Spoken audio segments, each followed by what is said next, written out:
Welcome to J is for Justice podcast. If live breaking news and following true crime is your thing, then please consider subscribing to my channel. And if you like what you see in my videos, please consider giving them a thumbs up.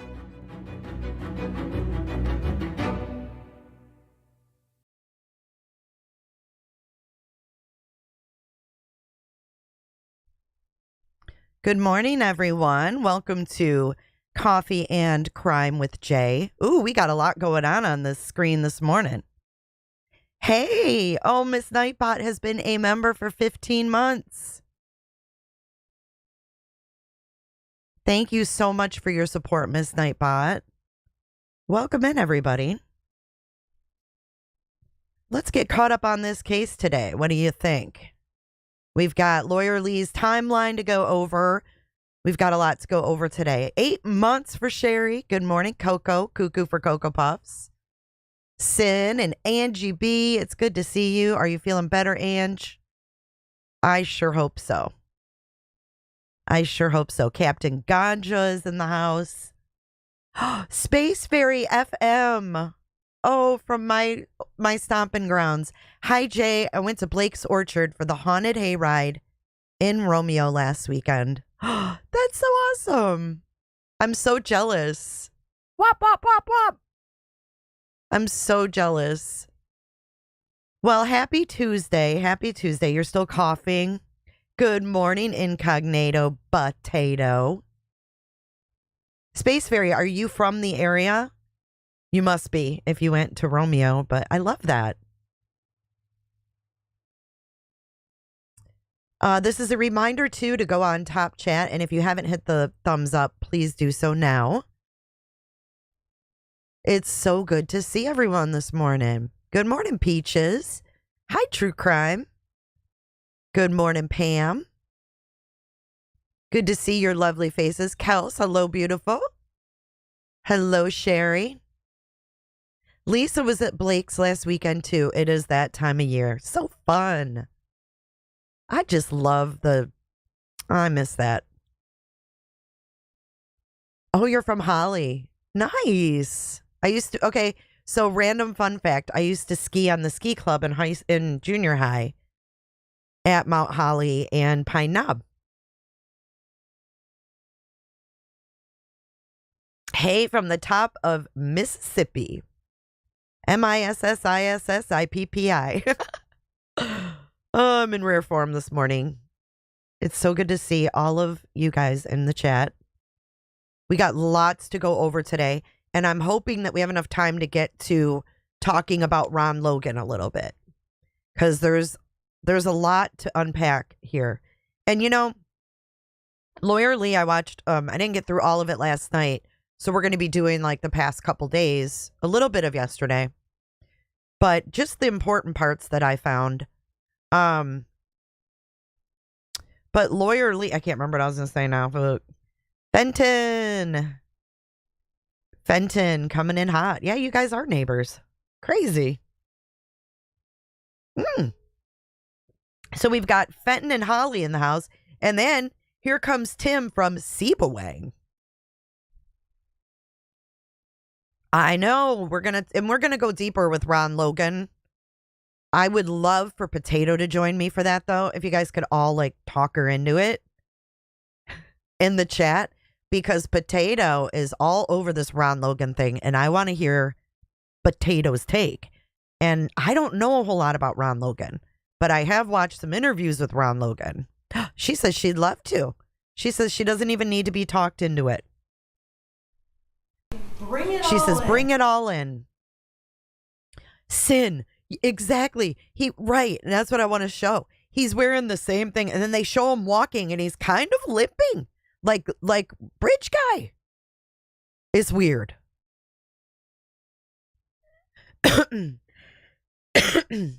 Girls saw gun. Richard Allen places himself there. He's on video and cartridge at scene. But the cartridge thing is not an exact science. That's what's crazy. All right, let's get into the updates. We're going to start with Lawyer Lee.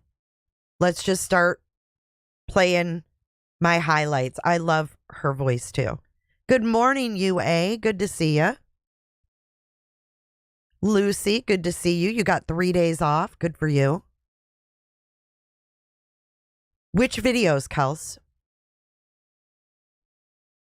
I know her time. It's hard for us to get together with the time. But Potato, you pick a time.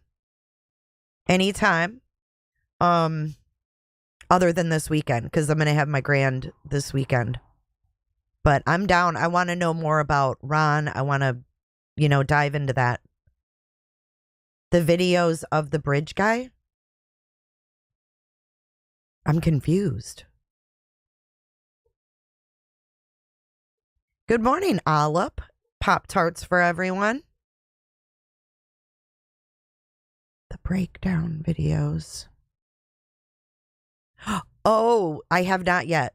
That's why I didn't remember. I'm so stupid. I haven't yet. Yes, I did. I went to the channel and saved it, but I haven't watched it yet. Thanks for reminding me. I am such a dork. Okay, so yeah, are markings on the cartridge fingerprints or no? Another thing that I was curious about that I haven't heard anything about. Did they test the Libby's cell phone for fingerprints? Did they check that? I think we need a no talkie before coffee shirt too, because I would wear that every day. I got on Jay's for donuts though. This is a morning shirt. Yay! AJ says you're finally on my recommended again. Thank God. I've missed you, AJ. It's good to see you.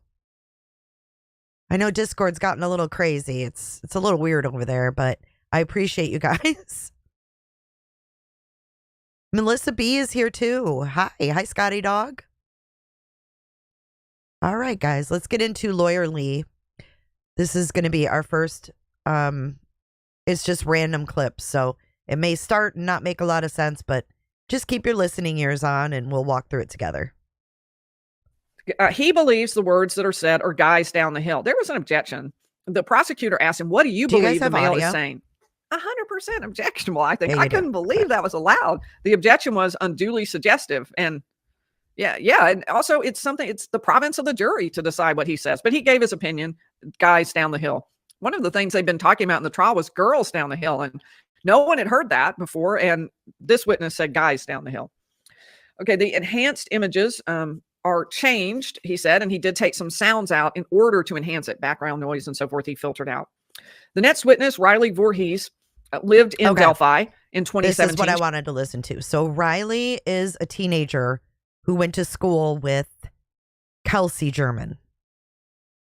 This is one of the witnesses who said they saw a guy that day. Now let's listen to Riley. She was a 10th grader, and she was in the park the day that Abby and Libby were abducted. They were younger. They were 8th graders, but roughly friends of hers on social media, for example. They knew of each other, and she personally went every day to the trails. That particular day, she went with 2 of her sisters and Brianna Wilson. Okay, so that right there, I would have a question right there. If she went to the trails every day, has she ever seen Bridge Guy before, or was this the only time she ever saw Bridge Guy? They saw a person. She remembered the person that day when they were almost to Freedom Bridge. So will this one do it for us? Yeah, well, okay. So see Freedom Bridge to the far left there? That's one end of the park. And then the park runs from Freedom Bridge to your... Okay, so Freedom Bridge is over here on the left side of the map. And then you see the Monon High Bridge is in red.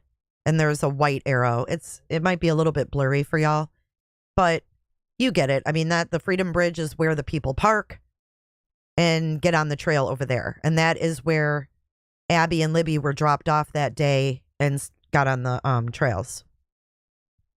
Right there, both on the north and south sides of that creek. And it kind of runs along there. There are trails. And then there's right in the middle, the Monon High Bridge, where the trail can cross to the other side. So the girls were that day, the girls who were taking a walk started at the Freedom Bridge, and they were almost back to it for the day. They had left home around 11:30, and they were almost back to it back to Freedom Bridge when they saw somebody who didn't say hi back, glared at me, and seemed not to be a happy person. This witness, found it unsettling, and she said to your friends, he seems to be unhappy. And she said her friends didn't seem to notice him. She was the only one who noticed him. The person she saw was suspicious or stood out because he was overdressed for the weather. His face was covered. He was wearing a hat, and he was Caucasian. He had a mask over the tip of his nose, not covering his eyes, and a hat and a heavy coat with a hood, and his hands in his pockets. She said, okay, look at the picture of Bridge Guy.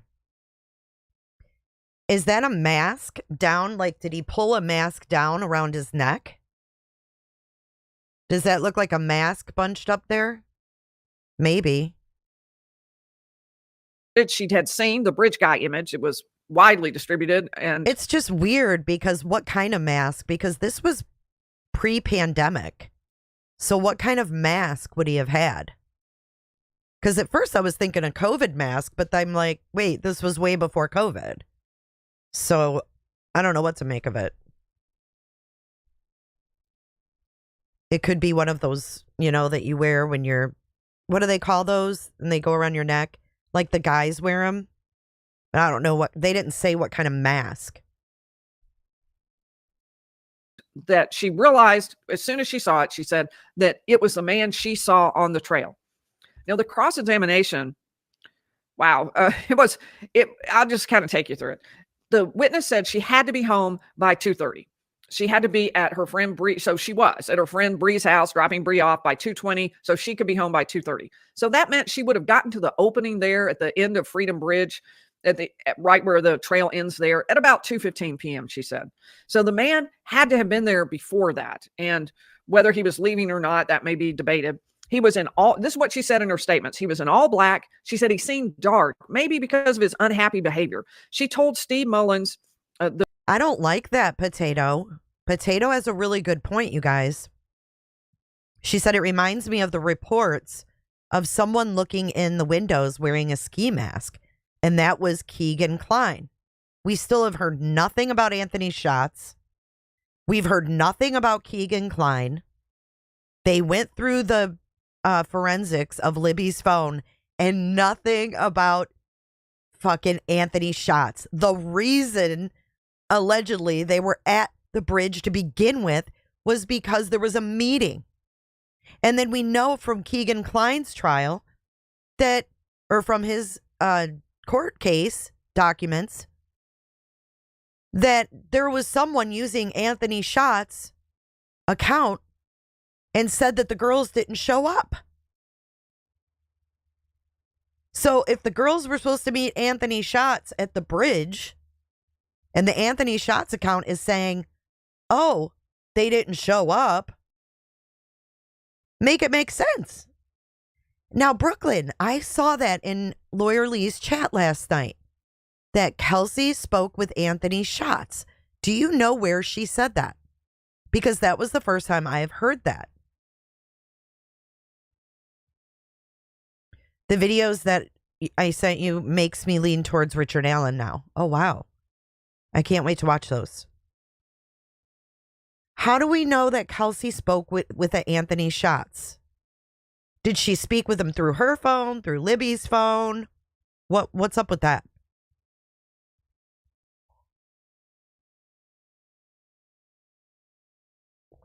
Oh, makes you think it's Ron Logan. Sorry. RL. Duh.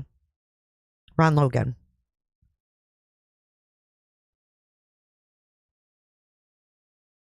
Did Anthony Schatz see any of the same people others saw? Right. Was Anthony Schatz there? Who was talking to the girls that set up the meeting and said they didn't show up?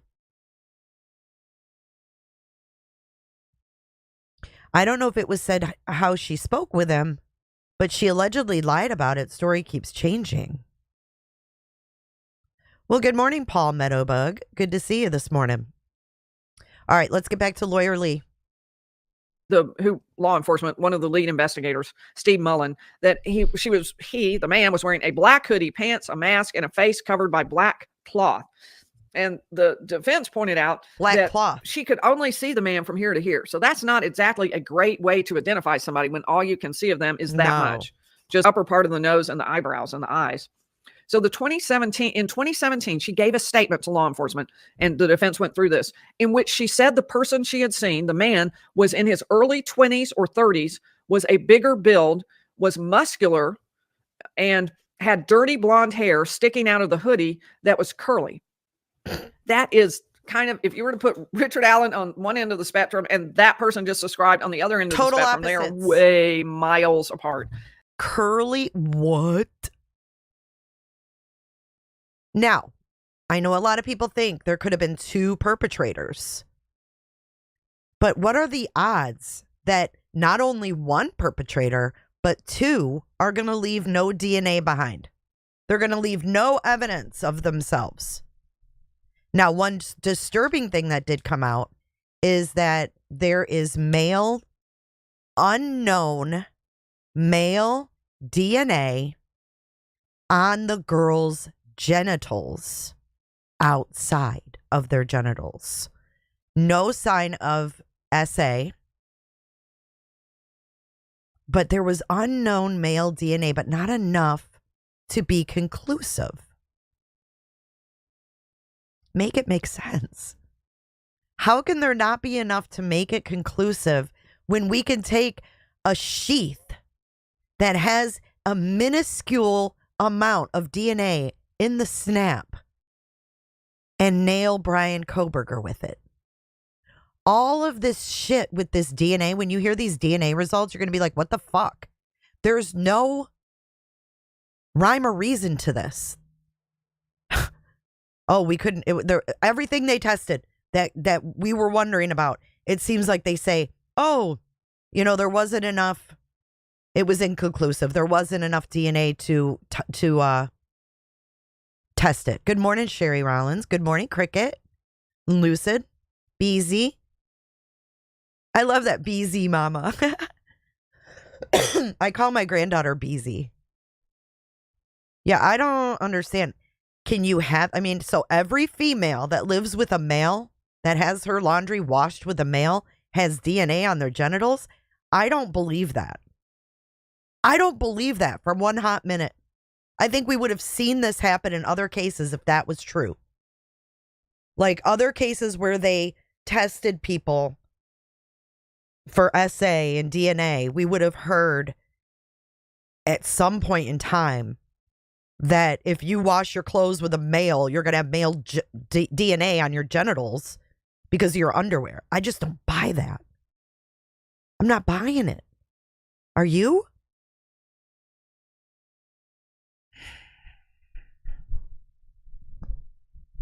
It's like John Benet Ramsey's underwear DNA, they said could have been a factory worker's. It's crazy. It is crazy. But now, like what I'm saying is, like, if you look at the sheath and the snap and the little tiny bit of DNA they got to match to Brian Koberger's buccal swabs, you mean to tell me they can't test all? They had hairs they couldn't test. Da-da-da-da-da.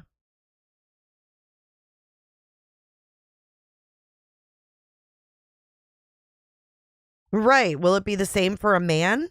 Do they have female DNA on their junk because they wash their clothes with a female? It doesn't make sense. That doesn't even make sense.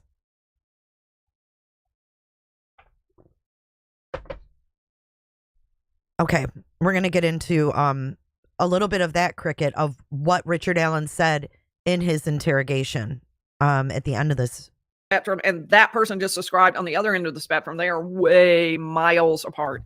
He is very small, about 5'5", his lawyer said. Oh, busy mama, I love it. Small, he not muscular, he has dark hair, although right now he's totally... This was last night, and Juan was approaching with my order from McDonald's. Yes, he was. Yes, he was. Guilty as charged. Shaved. At the time, he had a beard, and according to the next statement that she made, he had curly hair, brown eyes, a wrinkly face, and a square jaw. Then in a 2021 statement, she talked about different things. She even stated she thinks her memory has been affected by what she has seen. It was, I tell you, it was so inconsistent, her testimony. It just really didn't make a lot of sense. She said she saw the bridge guy at 2:15, the person she believes is bridge guy, but who is a young person with curly blonde hair sticking out of a hoodie who's muscular and of a bigger build. So she says she saw him at 2:15, and maybe she should, let's see, she's not one who photographed. This was a really interesting point. Remember that Libby photographs or videos Richard Allen, if it's Richard Allen, she videos bridge guy. I should put it that way. I think it was at 2:13. Yes. Meanwhile, at 2:15 on the other end of the park, these girls are seeing this person they say is bridge guy. So okay, so make it make sense. Her memory is conflicting on what he looked like. Curly blonde hair, blondish or whatever. And then the timing. So the bridge guy video, which is on the screen, that screenshot, was taken at 2:13 p.m. Okay. And then this girl, this 10th grader, has bridge guy over by Freedom Bridge at 2:15. It's not possible.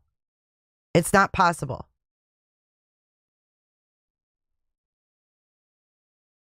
The times don't match on that.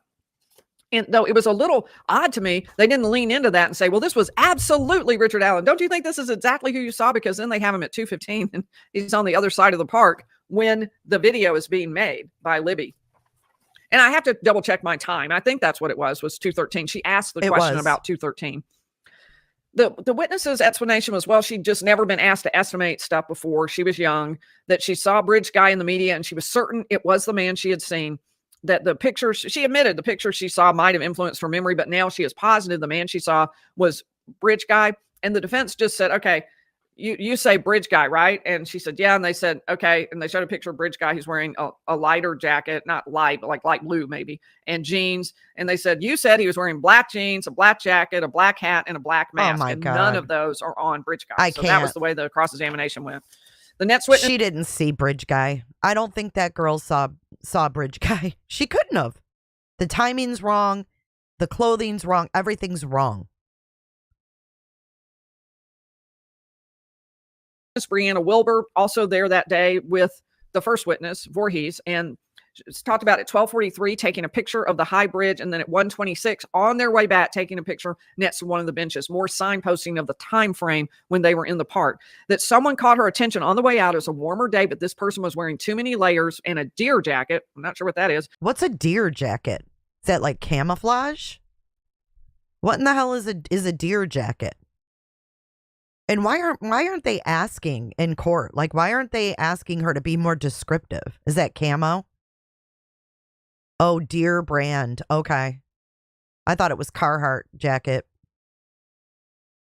And the way he was walking caught her attention. He was walking with a purpose. Everyone says hi to each other. But hi she back. said he was wearing black, not camo. So weird. But this guy didn't and gave her weird vibes. She told law enforcement, however, that the guy had something covering his nose and mouth, had his head down. You couldn't see his hair. Was he maybe wearing a cap, blue or black jacket, and blue pants? So it was really different stories. The cross-examination said, well, was by Baldwin. A lot of fun to watch him do a cross-examination. And he said, the guy creeped you out, right? Shows a picture of BG. And you stood as high as his upper forearm. Isn't that what you told law enforcement? She said, well, I just guessed at it. He said, well, you would say he was a taller guy, right? And she had to kind of at least admit that much. And you told law enforcement he was muscular in the August 2020 statement. Yeah, muscular. Yeah, and a younger guy. She said, well, I'm not sure. Well, did you? Muscular, not. Tell. And so it went like that. And she says, well, I was just 16. She said, well, but did you see a guy who was 20 and brown and curly hair? And she didn't recall. The bottom line is, if she only came up to the guy's upper forearm, then that was a really tall fellow. I mean, that guy had to have been very tall. Exactly. And Richard Allen is 5'4". And right, Kels, good idea or good thought. If someone is wearing layers and a big jacket, how do you know that they're muscular? Why would Allen keep the blue jacket anyways? I've never heard of a deer jacket either.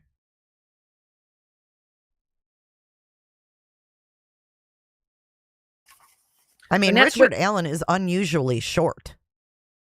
And it's Betsy Blair. Oh, Lord. Said she had seen a man on the bridge and she saw two girls, Abby and Libby. She found out they were later. She didn't know them at the time.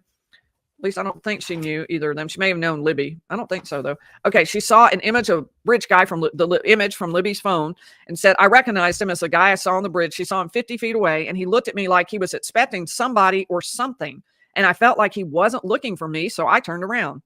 That's relevant because the defense has made a suggestion that, and they haven't fully fleshed it out, but one of the arguments I think they would have made about third-party culprit is that if only they've been allowed to fully present this evidence, and they will make at least a proffer of it, that they believe the girls were meeting someone at the park and maybe that person abducted them.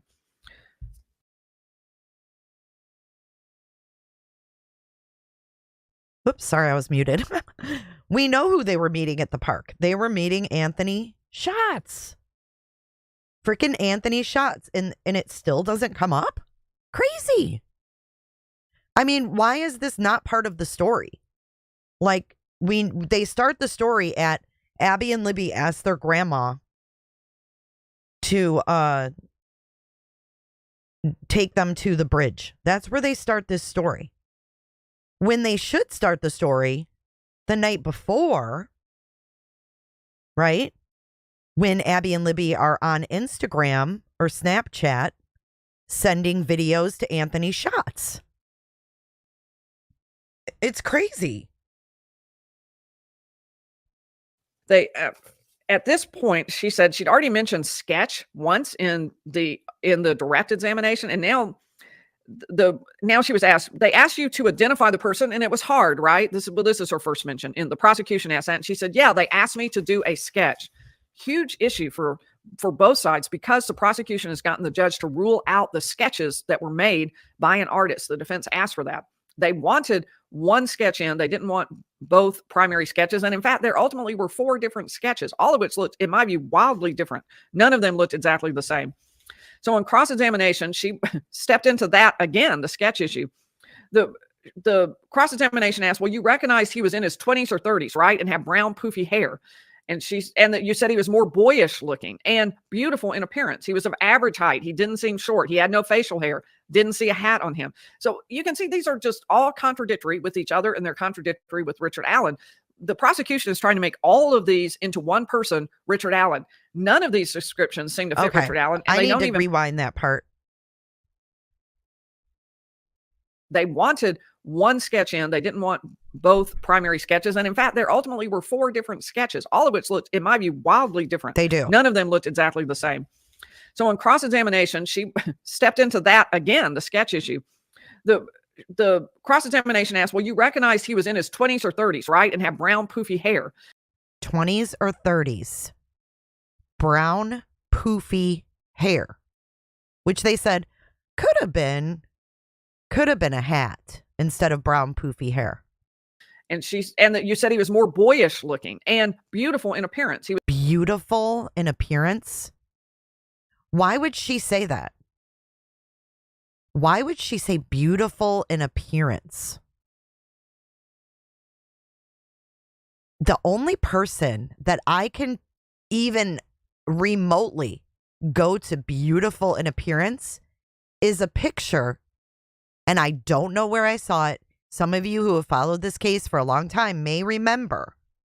There was a picture of Tony Klein, Keegan Klein, and some like model.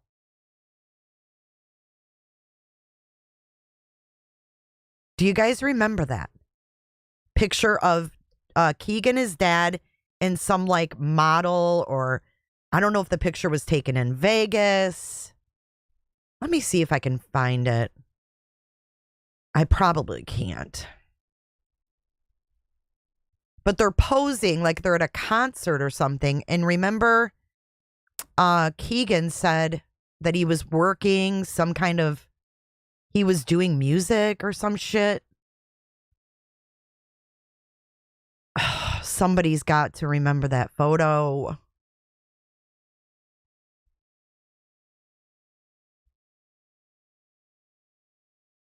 Because he made music. Here's a picture I just found of Keegan and a bunch of dudes Reverb Nation. He has, oh my God. We're going to get in a rabbit hole. What?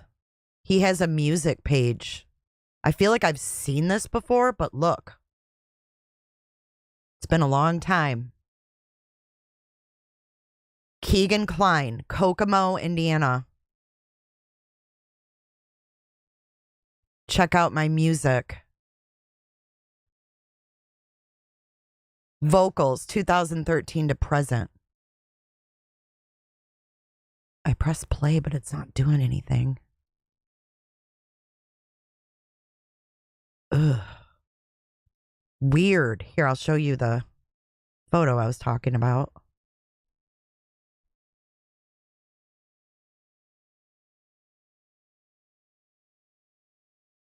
Here's Keegan in the back with the hat on. And these must be his dudes.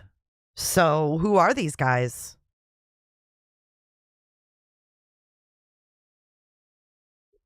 Who are these guys hanging with Keegan, right? Hey, Miss Flo.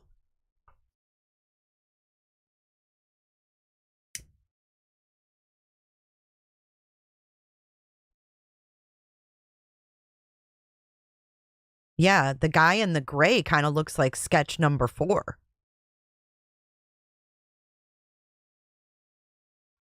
None have curly hair.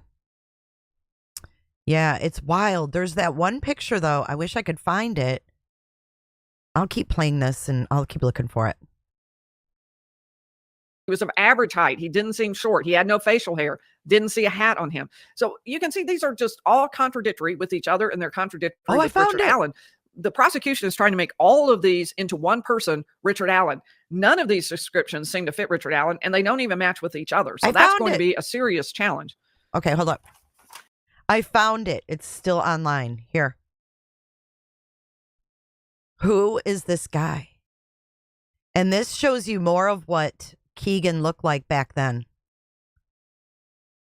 Square jaw, beautiful. I mean, he's got a nice complexion. I'm not saying he's cute, but who is this dude?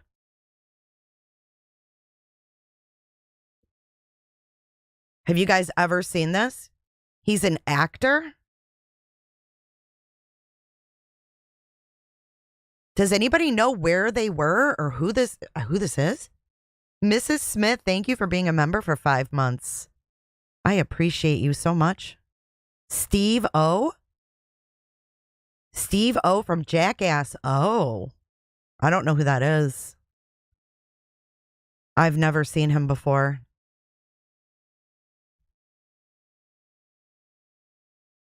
So they met him somewhere? Oh, I didn't know who he was. I've never seen it before. I'm like, who is this guy they're with? So the guy on the far left is Tony Kline. That is Keegan's dad. And then that's Keegan in the middle. Probably when he was in Vegas.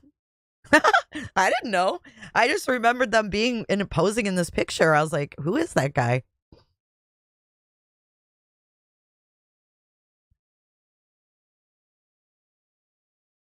Bridge guy is not Steve-O. I don't know who that is. I know. Hey, we look into everything. UA. You guys are too much. You guys are too much. But I remembered seeing this, okay? But just so you know, on the left is Tony Kline, and then the middle is Keegan. Watch the Jackass. I don't like all that shit. Steve-O. J is for Justice starts a rumor about Steve-O. Jesus. All right, back to Lawyer Lee. She said and this was where I think they may have just opened the door wide to those sketches. When I said he was younger, this person I was describing, I was comparing 2 sketches. So she offered that on defense, and she'd already mentioned it during the direct. So I don't know. They asked the judge to let it in. They had a sidebar. I mean, we couldn't hear, but you could tell what it was, right? I want you to write me and tell me, please, or there will be things I don't have yet. Okay, timeline I'm going back and backfilling it for prior days, but what I focused on was the most important times and dates for today, for what happened today in the testimony, maybe kind of the last day and a half. So let me show you what we're going to be looking at. And because of I can't make it any larger than this. Okay, so now what we're going to do is we're going to take a look at Lawyer Lee's timeline before we continue on. So I hope you guys can see that, but I'm going to read through it for you. I think this is amazing. I'm going to read every line that she has. Now, she has them in different colors if you watch her, due to what's going on at the time and what's been confirmed, what's, you know, more important, what's not, etc. Let's start.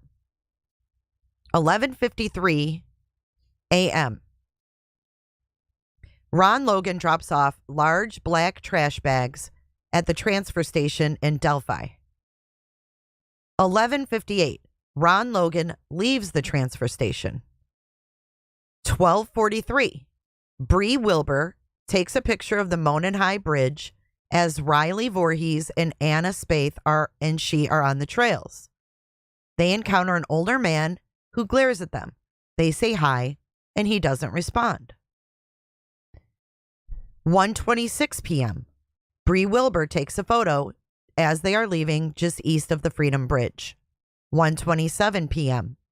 Video at the Hoosier Harvest Store shows a vehicle matching Richard Allen's 2016 Ford Focus. 1:30 p.m. Richard Allen tells officials he arrives at the trail. He says he saw 3 females. That's not in evidence yet. 1:31 to 2:08. This is where it gets a little weird. At 1:31 to 2:08, Libby's phone takes 1,682 steps. At 1:40, Libby posts photo on Snapchat. 1:41, Libby's phone posts photo to Snapchat. Whatever. I mean, why is that different? Libby posts photo on Snapchat. Libby's phone posts photo to Snapchat. Isn't that the same thing? 1:43. Libby's phone posts Snapchat video of Libby in tie-dye shirt, grinning, with Abby in the background, wearing a gray hooded jacket. 1:46. Now we're back to Betsy Blair. She is captured on video traveling east to park at the trailhead over there by the Freedom Bridge. She sees a man about 50 feet away standing on the bridge as she walks towards the Monon High Bridge. She turns around at the bridge. She sees 2 girls walking toward the high bridge. So Betsy Blair allegedly saw Abby and Libby. But they weren't dropped off till 1:48, approximately. So maybe those do add up. So 1:48, Libby and Abby are dropped off at the Monon High Bridge, approximately.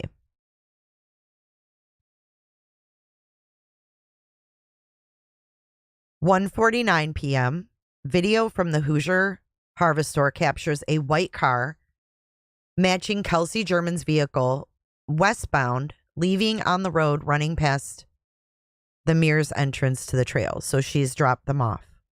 Yes, Lawyer Lee's timeline's amazing. 2:05, Libby posts photo of Monon High Bridge with no one pictured in the video. 2:06 to 2:09. Libby posts a Snapchat photo of Abby on the bridge. We've seen that one. 2:07. Last time Libby's phone unlocked was at 2:07:10. She accesses Snapchat at 2:07:08. So her phone was unlocked after she exited. That's wrong. It says her phone was unlocked at 2:07:10 and she accessed Snapchat at 2:07:08. They went backwards. And is locked again. Snapchat and the phone are unlocked again. This is the last time Libby unlocked her phone, 2:07:20. These photos are not found on her phone. However, Commander Cecil found a Snapchat photo purporting to be from Libby in this time frame on the internet. What does that mean? Like he did a Google search, like that we could all do? Why couldn't they go deeper with these phones? Make it make sense. I mean, we watched the Murdaugh trial. Well, some of us did, and saw how they knew the orientation of the phone. They knew when that phone turned. They knew when that phone was, in landscape or portrait. But you mean to tell me that they can't get this shit from Snapchat? What's going on here? Just like the DNA, we got a little bit off that sheath, sent it to Othram Labs, and got Brian Koberger's dad. He couldn't even remember what website he got the photo from. Young Black, that is terrible. He found it on the damn internet. In the picture, Abby is wearing the same clothes she had on 213. Someone could have posted to Libby's account from a different device. What does that mean? Okay, so 208 to 225. Libby's phone moves 414 meters. I don't know what that ends up being in miles or whatever, feet. 2:09 p.m. Ron Logan's phone was in the Delphi area, in the area of the Monon High Bridge. Holy. So Ron Logan's phone at 2:09. What? Hold up. Wait a minute. Hold up. Hold up. Wait a minute. Something ain't right. But why couldn't, if they have better technology now, why couldn't they analyze the phone now with the better technology? Ron Logan's phone at 2:09 was in the area of the Monon High Bridge. The last video, the bridge guy video, was taken at 2:13. 4 minutes.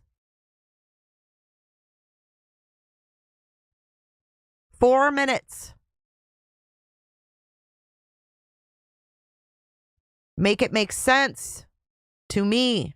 Terry Wilson at 2:10 sees a purple PT Cruiser or a small SUV type vehicle parked on the south side of the old CPS building, backed in to conceal the plate. Purple PT Cruiser or SUV. This dude drove a Ford Focus.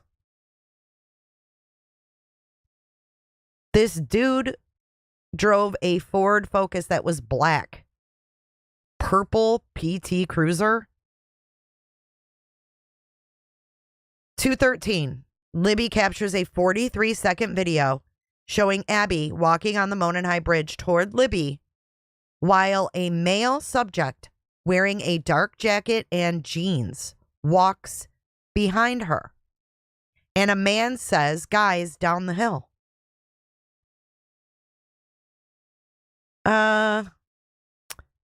That's a problem too. Okay, so let me come back on camera so I can explain this. So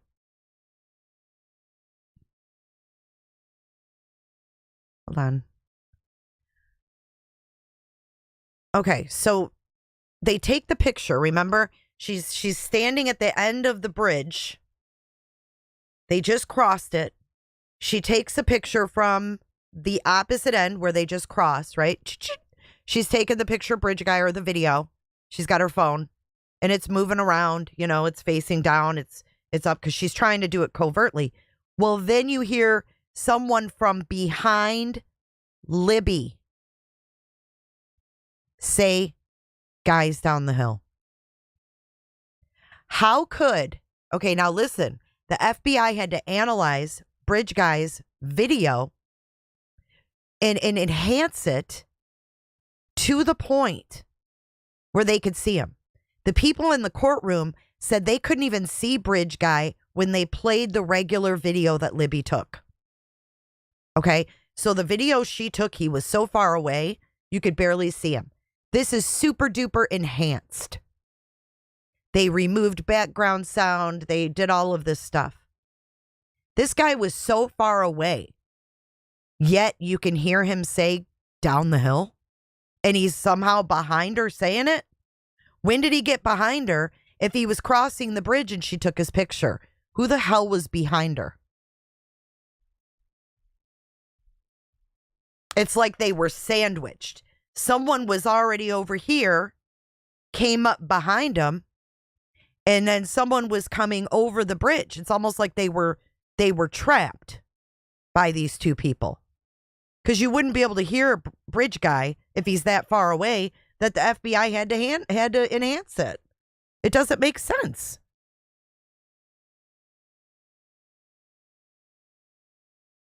But they're saying that the video was taken after they got to the end of the bridge. Libby was standing. I don't know. That's not how I understood it, Potato. No, I think they sent it to the FBI, Inspector Gadget. They couldn't do anything with it. I think that's what I heard. Anyways, let's keep going. Betsy Blair seen leaving westbound on the Hoosier Harvest Store video. As she leaves, she spots a car backed in and parked in an odd manner at the old Child Protective Service building. I don't know why they keep saying that.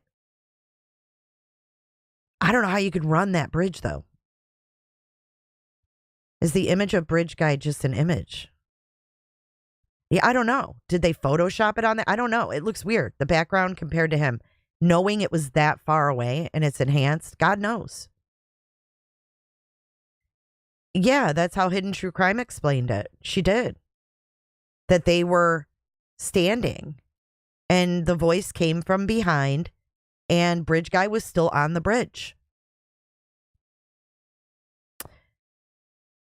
I do think there were two perpetrators, says AJ. One went after Libby and I think one felt bad for Abby. I think she was cold and he found Libby's clothes for her.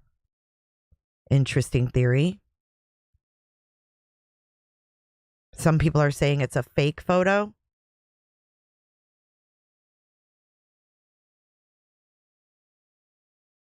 Someone pointed out, says Mrs. Smith, that the bridge is so treacherous that bridge guy couldn't have made it up that much ground in the amount of time in the video. They do need to explain it clearly, because if we're understanding it differently and the people in the courtroom are understanding it differently, then what is the jury understanding it as? Well, they enhanced the bridge guy, is what they did. But I don't know why backing in is so odd to these people. It's weird. And I don't care for that Liggett guy. What do you guys think about him? Oh, I don't care for him. 2:14, the video stops and someone tries to biometrically unlock the phone and is not successful.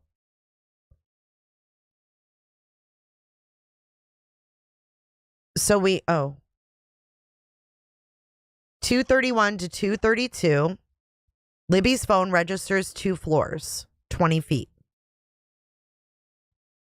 So that would be them doing what?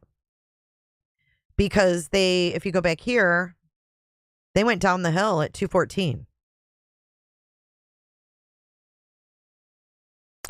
So they go to, then the 2:32 is the last movement of Libby's phone. So do we think that was the time of death? 2:32. Her phone never moved. And we know that the phone was found underneath Abby's body. Did Abby somehow get the phone and keep it concealed that whole time?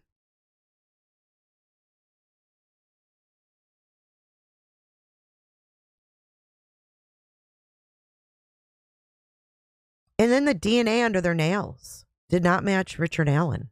There was no Richard Allen DNA. Like what? No fibers from the Carhartt. I mean, nothing. Nothing? But then again, they didn't even take the twigs that allegedly Richard Allen touched to put on the girls. They didn't take those. They just threw them to the side. So 2:32 is the last movement of Libby's phone. So anybody who's still on this Brad Holder thing, Odinism, Brad Holder clocked out of work. There's employee records. And he lives a half an hour from Delphi. So Brad Holder was at work. Now, Ron Logan, however, was 4 minutes before Libby's video, was right in the area of the bridge, according to his cell phone. And then he goes in to buy tropical fish later. Bizarre. 3:30. Richard Allen tells authorities he leaves the trails. 3:57. Sarah Carbaugh is captured on video traveling east. She sees a man walking west on the north side away from the Mononai Bridge. He was wearing a blue jacket and blue jeans and was muddy or bloody, or muddy and bloody. Doesn't even know.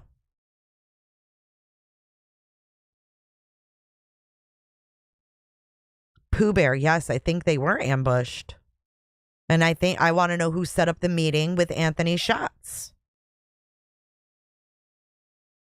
4 o'clock. Sarah Carbaugh testifies that around this time she notices a stressed out group gathered at the Mears entrance. One girl was bright blonde and wearing hot pink. That was when the girls weren't, they weren't there. They were supposed to be picked up already. They weren't showing up. 4:06 p.m. Libby's phone does not receive any SMS messages between 4:06 p.m. and 4:33 a.m. the next day. That's weird. The phone does not receive phone calls and text messages through the night. But all of a sudden at 4:30 in the morning, ding, ding, ding, ding, ding, ding, ding, ding, like 15 times. Fucking weird. 4:06. Libby's phone. Oh, wait, I already read that. 4:08. Brad Holder uses a key fob to enter the gym in Logansport, about a half hour from Delphi. So there's Brad Holder. Now, we're back to Ron Logan. Before 4:51 p.m., Ron Logan leaves his home for the 30-minute drive to Aquarium World in Lafayette. So Richard Allen was at the bridge looking at the fish. And Ron Logan went to Aquarium World. He checked out of Aquarium World at 5:21 after the murders. 5:44 p.m. Libby's phone last connects to the cell tower until the next morning. 7:56 p.m. A text message was sent from Ron Logan's phone, which was likely outside of his residence and in the proximity of where Libby and Abby's bodies were located. The question I have, though, about Ron Logan is, would he be dumb enough to leave the bodies on his own property? Why would he do that if he was the killer? All right, and our final page of this timeline before we continue is at 10:16. A text message received by Ron Logan's phone suggests it was outside his residence and in the proximity of where Libby and Abby's bodies were located. 10:22, last recorded data on Libby's phone. The battery was not depleted. So now, 4:33 p.m. on the 14th, or 4:33 a.m., sorry. Libby's phone connected to cell tower and receives 15 SMS messages. Commander Christopher Cecil says the phone must be on to receive texts.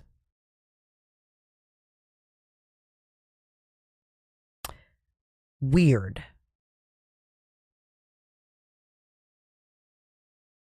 And then on the 15th, 3:06 p.m., Libby's phone powers off. Commander Christopher Cecil says it likely lost power. On 3/17 of 2017, the FBI requests a search warrant for Ron Logan's home. And then the rest is about Richard Allen's conditions. We're not to that yet, but I thought that was really interesting.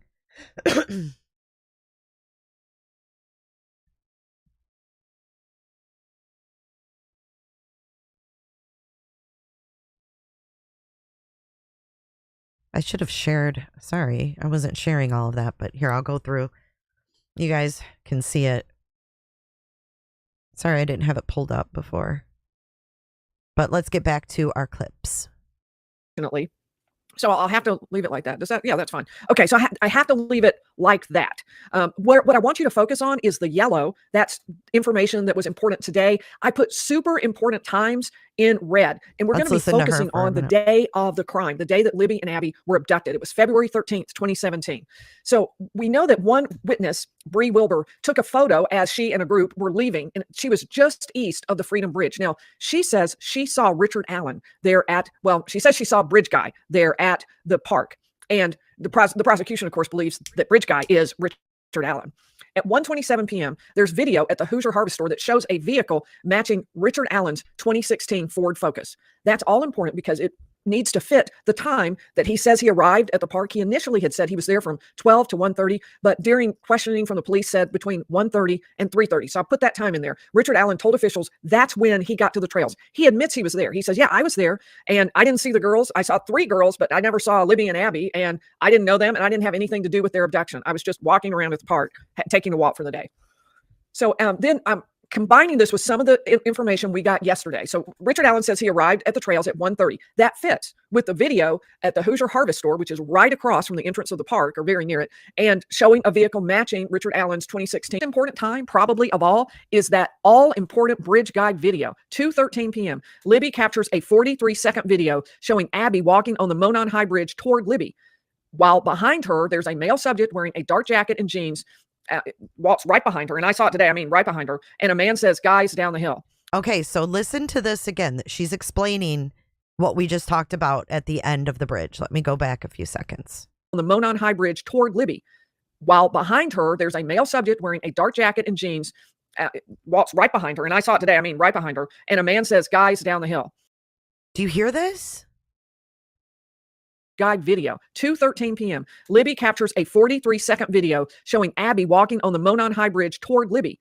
While behind her, there's a male subject wearing a dark jacket and jeans, walks right behind her, and I saw it today, right behind her, and a man says, guys, down the hill. She saw it. So how is Richard Allen in 2 places at once? If he's Bridge Guy, how can he be behind her?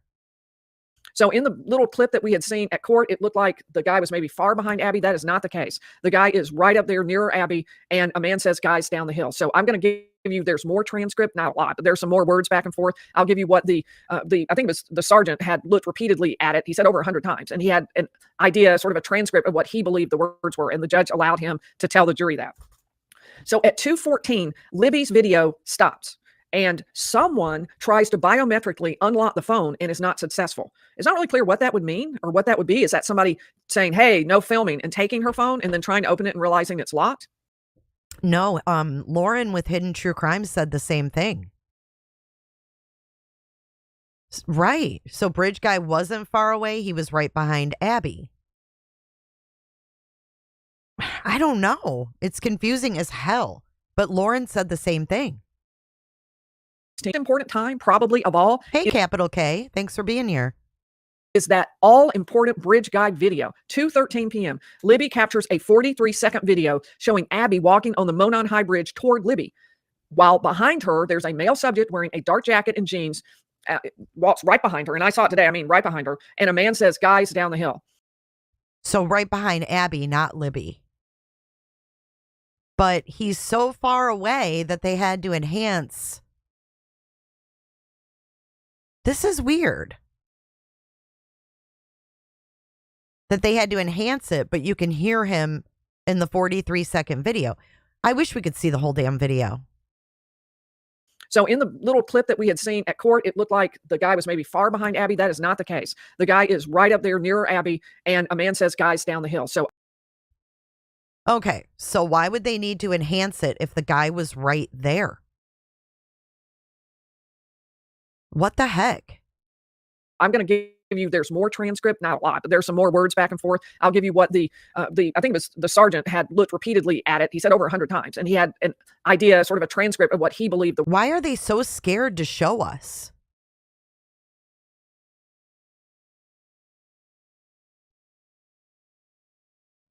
He's not that far behind her. They stop walking. He catches up and says down the hill. But they said, they testified to that they had to enhance this to see what he looked like. If they had a better image of him, why didn't they release that? This sounds really sketchy. the words were, and the judge allowed him to tell the jury that. So at 2:14, Libby's video stops, and someone tries to biometrically unlock the phone and is not successful. It's not really clear what that would mean or what that would be. Is that somebody saying, hey, no filming, and taking her phone and then trying to open it and realizing it's locked? We don't really know, but that was a very important point that was made at trial yesterday. Then from 2:25 to 2. So the phone, someone tried to open it biometrically with either like a fingerprint, probably a fingerprint. I don't know if there was Face ID back then. They said they did more than stabilize it, Richard. I'm pretty sure they said they had to zoom. I'll have to go back and check that out. Certified, my aunt is married into Libby's family. I'm sorry for your family's loss, certified. And I reckon none of them believe Richard Allen is guilty for real. They don't? Because of the camera went off of him, Abby had the phone upside down and it showed some dirt and rocks. Not stated they zoomed. Okay, I'm going to have to go check that back out, Richard. Thank you.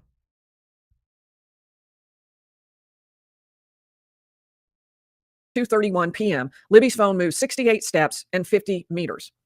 2:31 to 2:32 p.m., Libby's phone registers 2 floors, which the witness explained was roughly 20 feet of vertical distance. And if you went slowly, it would take you longer to get there. But if you went straight up or if you took the stairs, it'd be a lot faster. So roughly 20 feet of vertical distance. And the last movement out of Libby's phone is at 2:32 p.m. And after that, her phone does not register any movement. So as we think back over what these times mean, we know that as of 2:13 p.m., when Libby is posting that super important video, that it appears they are being abducted. I'll tell you more about that video, so hang on for that. But it does appear they're being abducted, that they're being forced down the hill and off the bridge where they have been walking. So it does look like that. But do all of the steps after that fit? Do they fit with that? Because what law enforcement says happened, what the prosecution says, is that Libby and Abby were forced down the hill, that they were forced a ways down in the park, and then across a creek, and then up an embankment. The up an embankment kind of makes sense with the 2 floors registering right before the last movement of Libby's phone. So do you guys think that adds up with the embankment going up 2 floors? Would that register up or down? Didn't they go down the hill? No, I guess it was really shaky, Cricket. She was all over the place. I think she was trying to covertly record him without him knowing.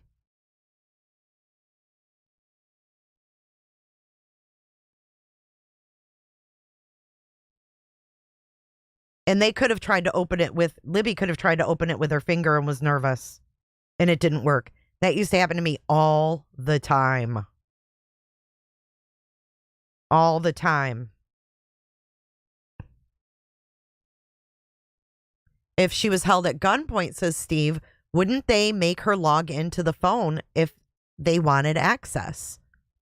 Maybe the perpetrator never saw the phone. Could Libby have handed the phone to Abby at some point? Because it ended up under Abby. Why would the killer leave that there? Yes, they were at gunpoint. Maybe the killer didn't know about the phone. They would have had to know they had the phone, though. It's another mystery, you know, and you typically expect testimony to make things make sense. Usually that's what a trial does, is it tells the story and things start to come together. This is creating more questions than answers. Phone was found with Libby's shoe underneath Abby's body. And so that last move, the 2 floors makes sense if they're being walked at the last minute and then Libby's phone stops. But one confusing point is there's no registering of down the hill. They were told go down the hill, and if they did, there ought to be floors that are registered because the phone registers up or down. And I don't know why it's not registered, but it seems like this doesn't quite fit with the scenario. It doesn't seem like it's a possibility. I'm having trouble following why it would register floors later and not floors right here. But we can see that there is movement of the phone, and but that it stops abruptly at 2:32 p.m. And of course, what law enforcement says is that by 2:32 p.m., both girls were probably dead, and that they had been murdered in that clearing or were being murdered in that clearing. That's why Libby's phone no longer moves. Maybe it had just been thrown down while the girls were being attacked, something along that line. Then at 3:57 p.m., Sarah Carbaugh is captured on video traveling east. Let me switch over to here and make sure I can read this. It's hard to read with that watermark right there. All right, let's see. And by the way, I need to say thank you to Marlon for helping me. All right. She's captured on video traveling east. I said east, plural. I don't know why I said that. She sees a man walking west on the north side, away from the Monon High Bridge. He was wearing a blue jacket and blue jeans and was muddy or bloody or muddy and bloody, depending on which time she was testifying. So when she first was interviewed, it was muddy. And then same for her second interview by her third. And that I just can't trust, because it's like, how do you not know if someone was bloody or muddy, right?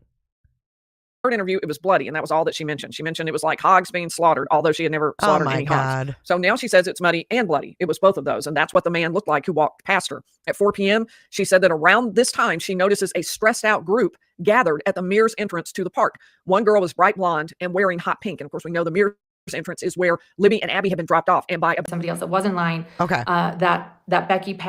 Okay. So before we get to Lauren, I want to go here and show you guys Ron Logan. A shocking new twist in the hunt for the... I'm just going to play this one clip because Potato and I are going to deep dive Keegan Kline and Ron Logan at some point. Killer of those 2 Indiana teenagers 5 years ago. It centers on this man, Ron Logan, who owned the property where the bodies of Abby Williams and Libby German were found. An FBI search warrant has just been released, revealing they searched Logan's home. Logan has been the focus of attention from day. Watch him walk. Watch his limp. It's kind of like Bridge Guy. Watch. Released, revealing they searched Logan's home. Are you freaking kidding me? An FBI search warrant has just been released, revealing they searched. What? Does that look like Bridge Guy? Hold on. I'm going to get a fresh cup of coffee. You guys look at these 2 images. I want to know what you think. That's effed up, y'all. Logan's got a belly, though. I just don't see the belly, but what do y'all think?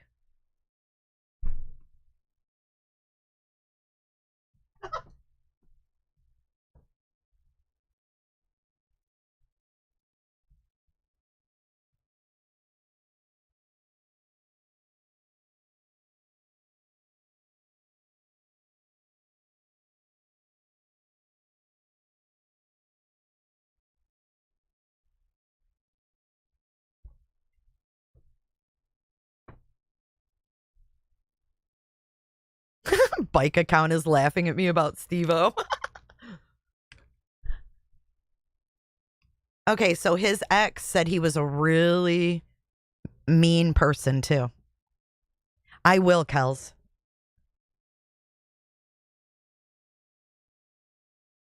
It's uncanny.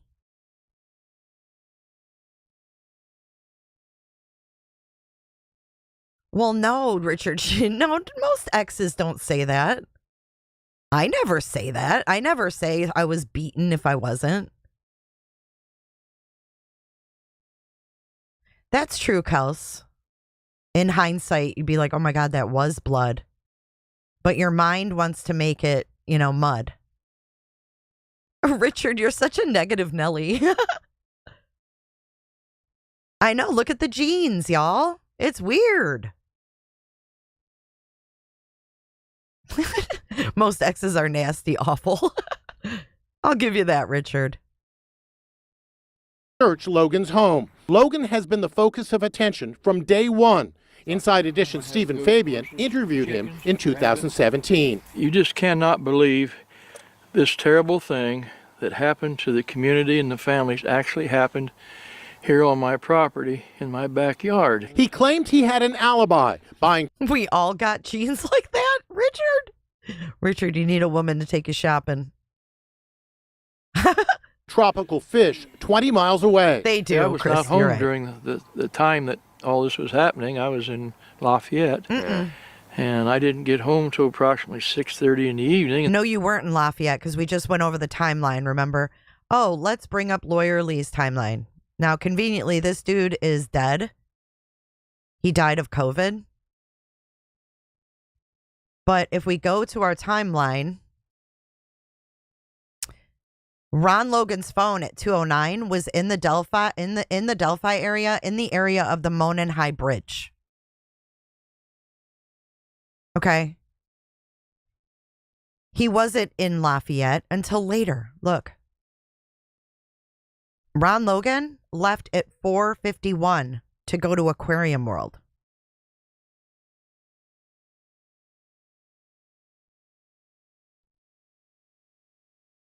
Yeah, he died of COVID. He's dead. Right? Yeah, he's dead. Y'all are confusing me now. Half of Indiana looks like that. Here's the problem. The state has admitted they enhanced the footage, but never said what and how. I would like to see the prosecution list all footage and audio enhancements made. Logan's firearm also couldn't be excluded as a source of the cycled round.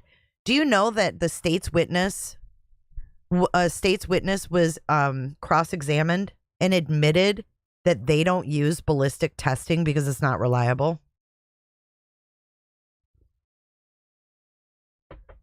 Damn, Kels, coming in hot. She said COVID killed his ass so he wouldn't do this to anyone else, in my opinion. Coming in hot, just like the fajita. And then the neighbor stopped, asked for permission to look back here for the girls. Liberty German shot this chilling image of the killer approaching the girls on a hiking trail, and she recorded the killer's voice. What do you hear on there? Nothing that I recognize at all. No one. I don't recognize the voice at all. Stephen asked Ron Logan to repeat those same chilling words. Listen. Down the hill. The damn reporter asked him to repeat it, and he did. He asked him to say down the hill, and he did. Listen. I don't recognize the voice at all. Stephen asked Ron Logan to repeat those same chilling words. Listen. Down the hill. The newly revealed search warrant says Ron Logan's voice was not inconsistent with that of the person in the video. And that image of the suspect, the warrant declares Logan's physical build is consistent with the suspect. Logan had his own take. The picture is of such poor quality, it doesn't look like anyone I've ever seen. We spoke to Anya Kane. It doesn't look like anyone I've ever seen. Okay, but everybody in town knew Richard Allen from the CVS. Let's not forget that. Why did he get excited, right, Eve? Good to see you, Eve. True Crime with Eve. Y'all check her out.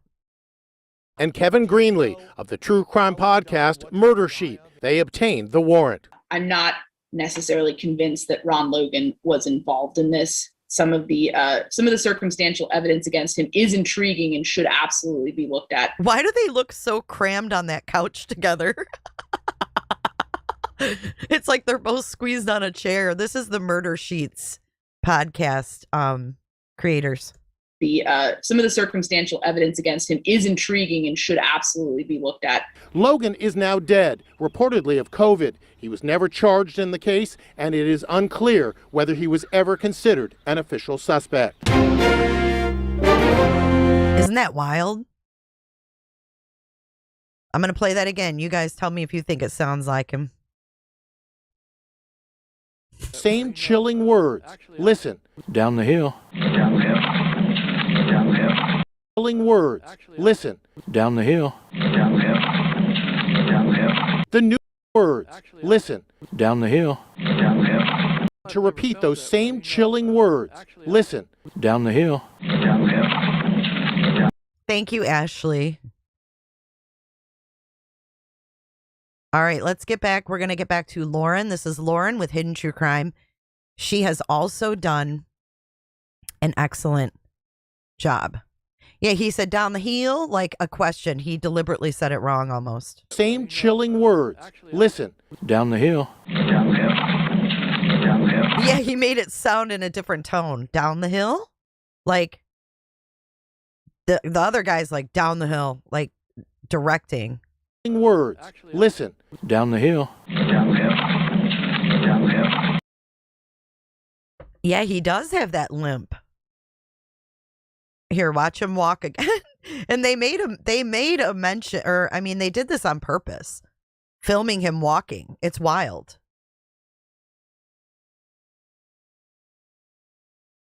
Who owned the property where the bodies of Abby Williams and Libby German were found.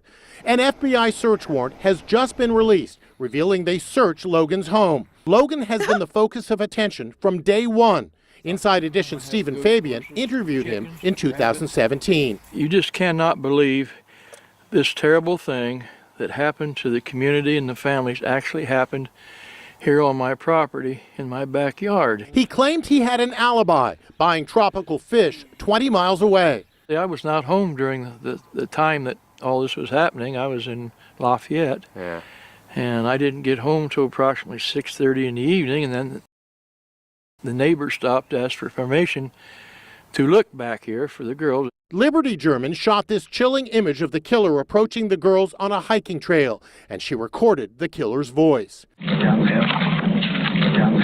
What do you hear on there? Nothing that I recognize at all. No one. I don't recognize the voice at all. Stephen asked Ron Logan to repeat those same chilling words. Listen. Down the hill. The newly revealed search warrant says Ron Logan's voice was not inconsistent with that of the person in the video. And that image of the suspect, the warrant declares Logan's physical build is consistent with the... That's the police's own warrant. So I don't know how anybody can say like, oh, he definitely didn't do it. Because A, he's dead. Right? Let's see if there's a video on a voice comparison we can pull up really fast. Oh, wait, here's another interview with him. We'll watch this one real quick. This is a small town up there in Carroll County and still distraught over the loss of two of their own. In fact, Eyewitness News reporter Emily Longnecker tonight continues our team coverage. Emily Longnecker is still on this live to this day, too. In Delphi, with how people there continue to cope with the loss of Abby and Libby. Emily? John and Andrea, people here in Delphi are cautious tonight about saying too much of anything. Many of them knew these two young girls and they know their families, and they are just finding it still very difficult to talk about what happened. On the outskirts of town, though, where police found the two teens' bodies, people are talking, sharing their disbelief and anger. Against the beauty of the sunshine and bright blue skies Wednesday, it was still hard for Ron Logan to believe the violence.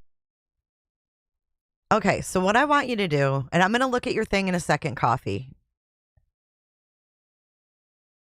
I just have a lot of windows pulled up, hon. Look at the nose. Like, look, okay, I'm going to cut this part out. And I don't know if it's him or not. But if you come over here and you look, Logan's got that, like, that nose. If you just look at the head, what the heck?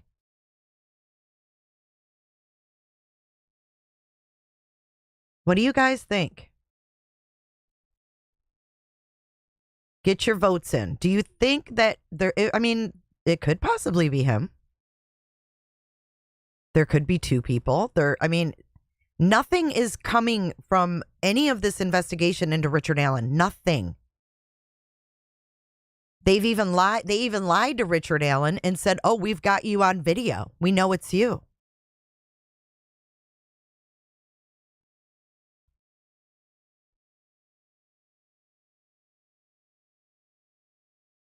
There's someone behind Bridge Guy with a white shirt on.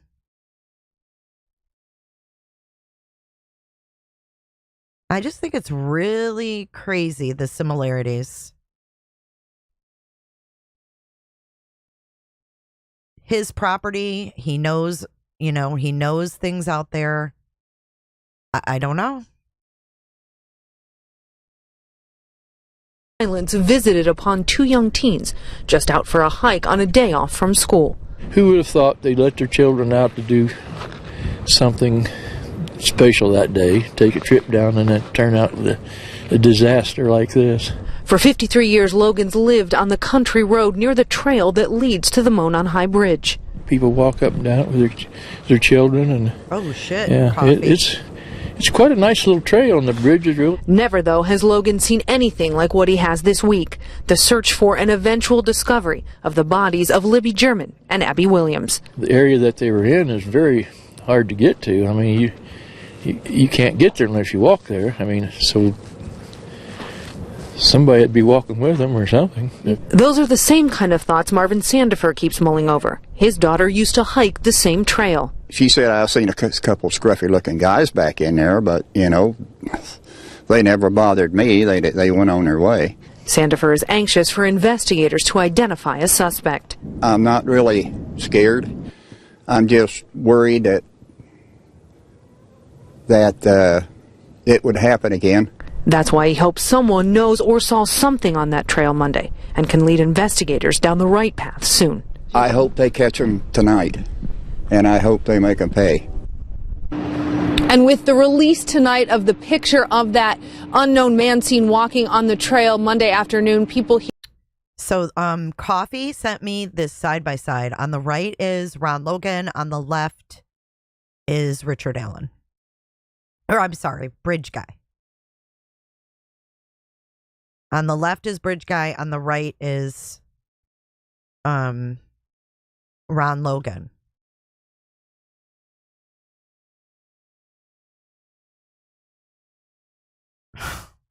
I mean, that's freaking wild. Brad Holder was at work. He's got proof. He was at work and at the gym. Brad Holder's out, in my opinion. Yeah, a lot of guys in India dress like that, but are they all in the vicinity of 2 dead girls?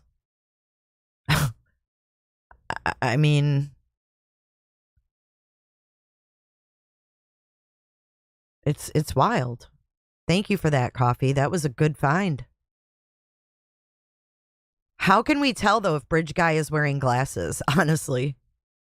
You know, none of those witnesses said glasses either.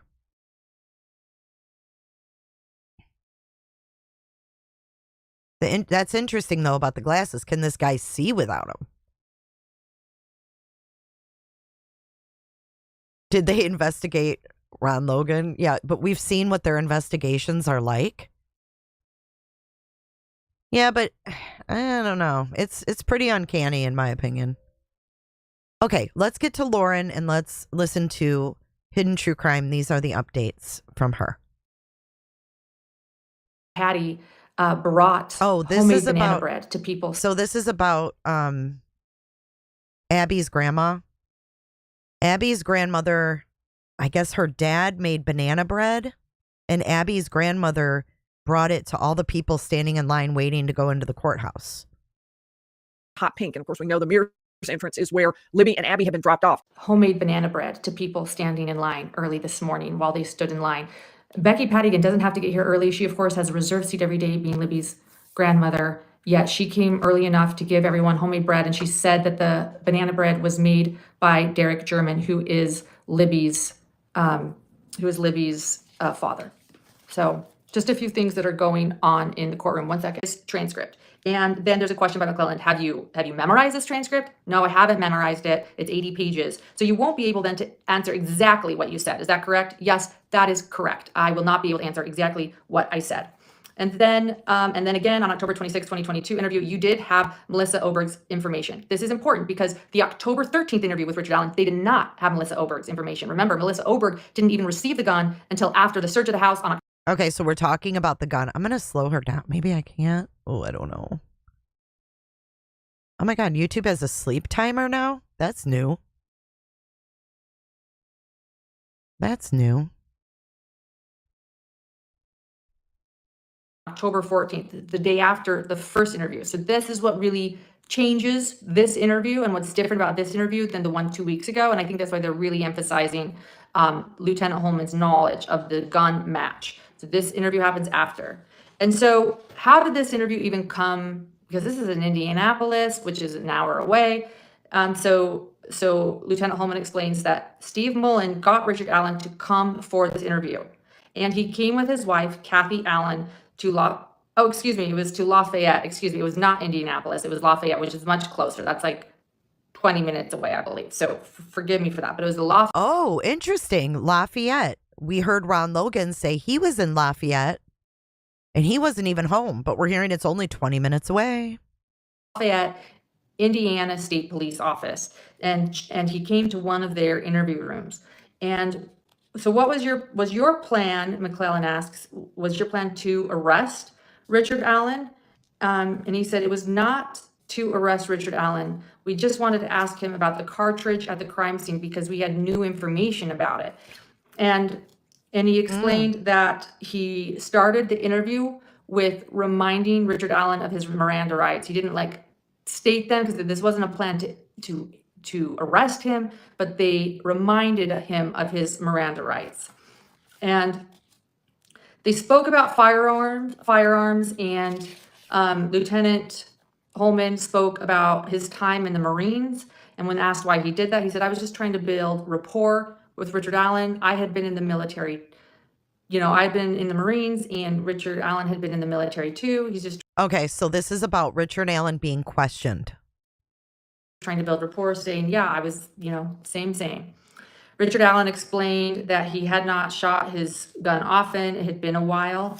And that's when Lieutenant Holman showed Richard Allen the results of the gun match. And he asked him about the round that was found at the crime scene matching Richard Allen's gun.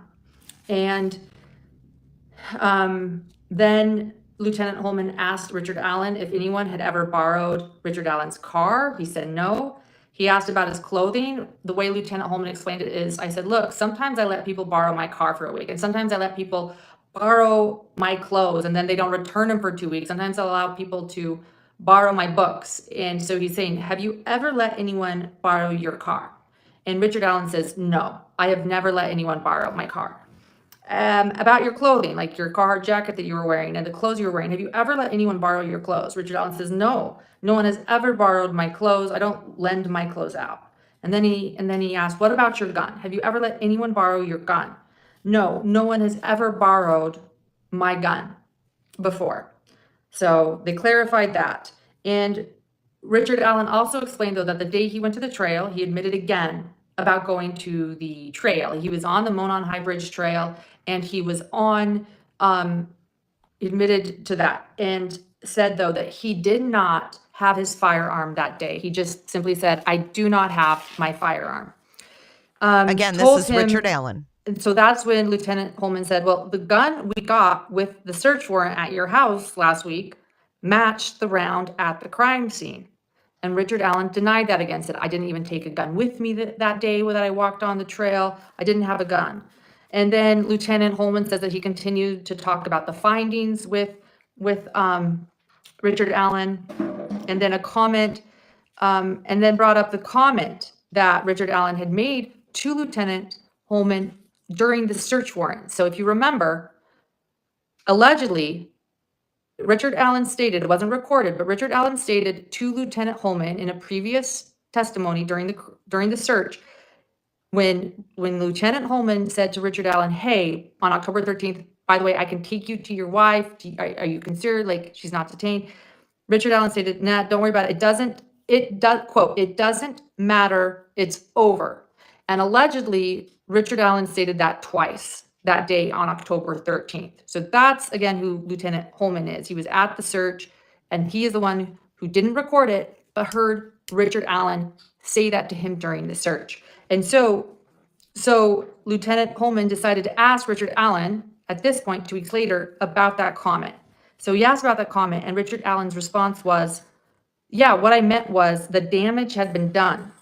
They'd already interviewed my neighbors, they'd already interviewed my coworkers, and his life was over. Thus, everyone believed that he was the killer, his life was over, didn't matter. I thought that was an interesting response, and that was Richard Allen's explanation of it. Lieutenant Holman asked if he needed a smoke break or water. He explains that he was just trying to be polite. He knows that Richard Allen is a smoker. And okay, let's talk about smokers. Early on, when we heard there was evidence gathered at the crime scene early on in the trial, there were Camel cigarette butts collected. I have not heard another thing about Camel cigarettes or any kind of cigarettes found at the scene. We know that they take cigarette butts to catch killers, you guys. Were those Camel cigarette butts tested? Did Richard Allen smoke Camels? We know, too, that he's been seen outside CVS having a smoke. So what did he smoke? Why is that not being brought up? Just wanted to ask him if he ever needed water. And Lieutenant Holman told him that they had witnesses that said it was Richard Allen on the video of Bridge Guy. And then Lieutenant Holman explains, this was a lie. I lied. It's an approved technique to get people to slip up. So in other words, nobody had actually said, oh yeah, Richard Allen is Bridge Guy. But he said he lied, and that is an approved technique, and said to Richard Allen during that interview, witnesses had said that he was on the video. That was Richard Allen on the video. He told him. Okay. I know this is part of the Reed technique where they're allowed to lie to you to get you to confess. This is 2017 crimes. I think they were still selling cigarettes then. Anyway, a lot of people don't agree with the fact that the cops can lie to you, but you can't lie to them. Unfortunately, that's the way it is. Maybe that will change one day, but right now, that's the way it is. However, even in the Chris Watts case where Agent Tammy Lee used the Reed technique, she never told him, we know you killed, like, it was never worded like that.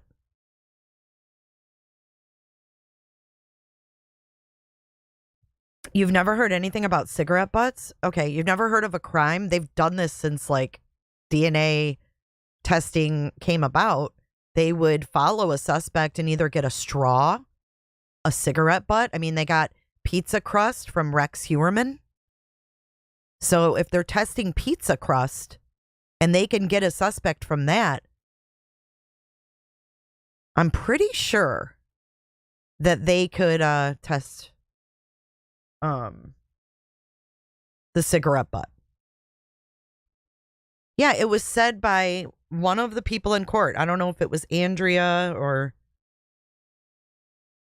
I don't remember who said it, but it came out in trial that there were Camel cigarette butts at the crime scene.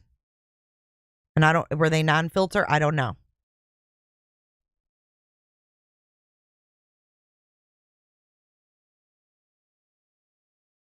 Oh, no. Sorry, Aunt. No, I'm saying in the very beginning, it came out that there were, like when they talked about the twigs and everything else. Oh, it was 2014 when they stopped selling cigs.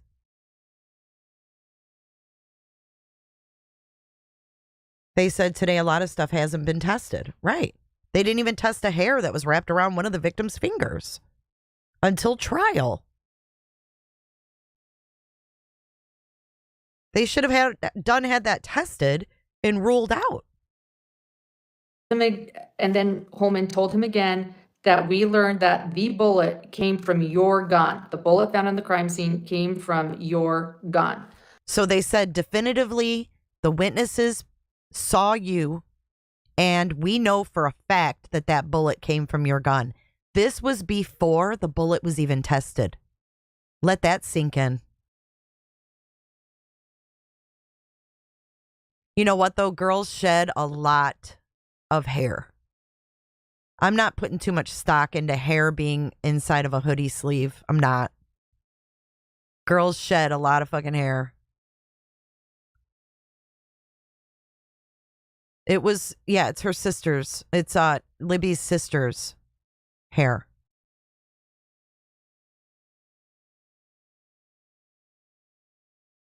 But I don't think they tested the cigarette butts is the problem. Multiple times. But they told him, you know, the witnesses know it's you. The witnesses know it's you. Who's out there smoking in the middle of the wood? I don't know. Where they're found dead? As they removed the twigs with blood on them, they should have been bagging them. Bagging them and tagging them. Even I know that. I'm no investigator. But I've watched enough crimes unfold and seen what investigators do. That instead of just tossing the sticks to the side that were on top of the girls, they should have bagged those. not tossed him to the side. There was no life-saving efforts going on where they needed to just toss them to the side quickly to save lives. They knew they were deceased. I think that's sloppy as hell. Oh, the hair is crazy. I mean, I used to clog up my parents' drain with my hair when I was a teenager. I don't know if Ron Logan smoked. That's a good question. If you're just joining, though, Ron Logan is on the right side, Bridge Guy's on the left in this picture. Let's get back to Lauren. He was asked, multiple times Richard Allen was asked if he had committed the crimes. And there were 20 to 25 times he flat out denied the crime throughout this interview and continued to deny the crime. He denied also having the gun that day. And Holman said that yet, despite this, they kept confronting him about his bullet being out there because it matched the gun they took from his house. And yet Richard Allen stayed firm. He didn't have a gun out there, and he denied committing the crime. Richard Allen expressed that he had been dealing with mental health issues. This is really important to me. For those that are new to my channel, my co-host, who's not with me here in Delphi, is my husband, and he is a criminal psychologist and has been assessing criminals for 30 years. And so I'm going to bring this to Dr. John. But Richard Allen expressed mental health issues. He expressed dealing with some pretty severe depression and anxiety that he's. So Richard Allen also expressed mental health issues, and they ignored it. This is not good. McKenna says, my hair is always clogging up my Hoover. Seriously, though, this is not good. He's telling them that he has mental health issues, and then they went and threw him in a prison in solitary and said it was for his own safety. There's a lot going on here. Hey, Northern Beans. He suffered from. And as the interview continued, according to Lieutenant Holman, Richard Allen's demeanor changed. He became agitated. He again asked if he had ever had a gun out there ever on the trail. So that was a question that was asked. Did you ever have a gun at any time? And Richard Allen said no. And he also claimed that he had never even been to that property where the crime scene was, where Libby and Abby's bodies were found. He claimed to have never even been on that property. So he had never brought his gun out there a previous time, and he'd never been on that property before. And at one point, Richard Allen said, quote, "I'm not going to tell you something I didn't do. I don't care what you do to me. I'm not going to ever confess to something I didn't do," end quote. So I'm going to repeat that. And by the way, there's one part, this is in quotes, and I checked it with some fellow neighbors who also put down the exact quote. And there was one part where it was almost exact, but there was one phrase that may not have been a quote, but this is how solid this quote is. I'll tell you where we're certain. I'll tell you the one part where it might be different. Richard Allen allegedly said during this October 26, 2022 interview, quote, "I'm not going to tell you something I didn't do. I don't care what you," here's the change, "I wrote what you say. My neighbor in court wrote what you do to me." So I have written, "I don't care what you say. I'm not certain that was right. My neighbor caught, I don't care what you do to me." So I don't care what you do to me. I'm not going to ever confess to something I didn't do. And I feel like that's what I would say if I was, being accused of something that I didn't do.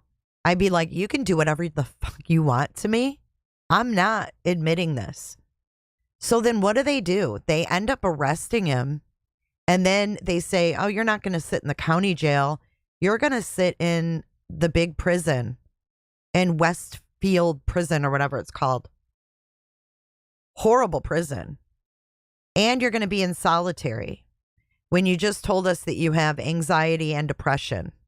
This doesn't sound good to me. If I'm sitting on the jury, I'm like, what?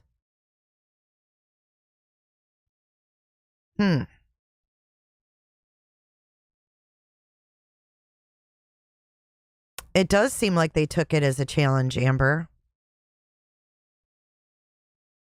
It just doesn't. I always wondered too, like, why they put him in that prison.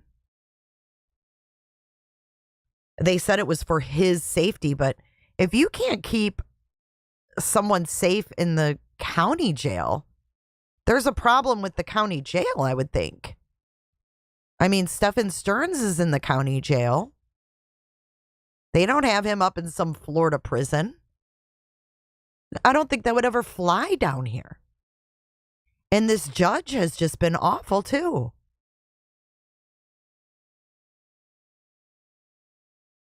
It's weird.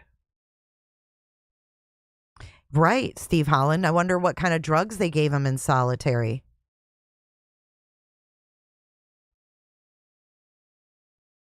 I don't know if this Odinism thing is anything, but I think that that's really weird. I mean, we don't know how long this interrogation was either. How long he was sitting there being told you were there.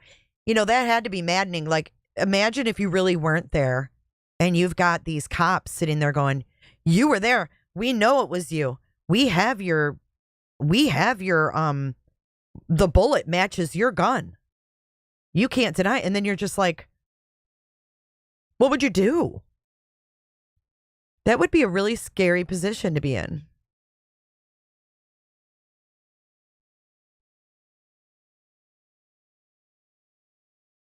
I haven't ever heard of that either, Crimes. You thought it was his lawyer's idea to put him in prison for his safety? That's weird. I don't think that lawyer was working for him. I would get agitated too if I was being pinned. You know, they were saying they had me there for sure, that it was me, and there's 2 dead teenagers? Hell no. End quote. Richard Allen said he did not know Abby and Libby, and he denied ever knowing them. He became more agitated, and he indicated he was pissed off. And I'm quoting, I'm going to give you verbatim, because this is what was said in court. He became more agitated. He indicated he was pissed off. And then he said he didn't fucking do it. End quote. The lieutenant raised his voice and cursed back. He was. Wow. So Richard Allen was like, I didn't fucking do it. And then this cop starts swearing at him. This cop starts swearing at him.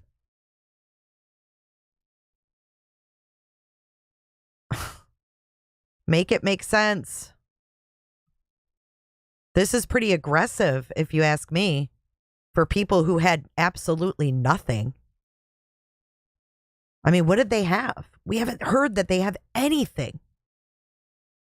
Trying to match his language. It was a tactic that he learned when interviewing suspects. You match their tone, you match their language. Then it was asked of him, did Richard Allen ever give an explanation at how his bullet was found at the crime scene and cycled through his gun? And that was a question asked by the prosecution. We're still on the prosecution. McClellan stated that. Did he ever give an explanation at how his bullet was found at the crime scene and cycled through his gun? And then there was an objection by the defense. McClellan fought that and said, Judge, that was what the expert stated, which, side note, I agree, because I have that exact quote down, and it was the most important quote of yesterday. That's what she said. She said that the bullet cycled through Richard Allen's gun. So McClellan says, Judge, that was what the expert stated. Rosie then requests a sidebar. They come back from that sidebar, and McClellan has moved on and states, as you're interviewing Richard Allen, you're confronting him many times, saying that your round was found at the crime scene. Richard Allen continued to say that there was no way that bullet cycled through my gun. I don't know how it got there. And then McClellan asks, did you ask if he was on the trail that day? And Lieutenant Holman says, yes, I did ask, and he said he was, and that he had already told me that. I asked about his clothes that day, and he again reiterated that he was wearing a Carhartt jacket, similar to what, the Carhartt jacket found at Richard Allen's house that he claims he was wearing is certainly similar looking to what Bridge Guy is wearing. I mean, you know, I can't even tell from this picture if Bridge Guy is necessarily wearing a Carhartt jacket. I can't see the Carhartt emblem, which is on every pocket of the Carhartt jackets. Fight me. It's on every one. I'm from Michigan. I know tons of hunters. All the guys in Michigan wear Carhartt jackets, and there's always an emblem. Show me the emblem, because that looks more to me like a members only material. Does that make sense? Do you remember members only jackets?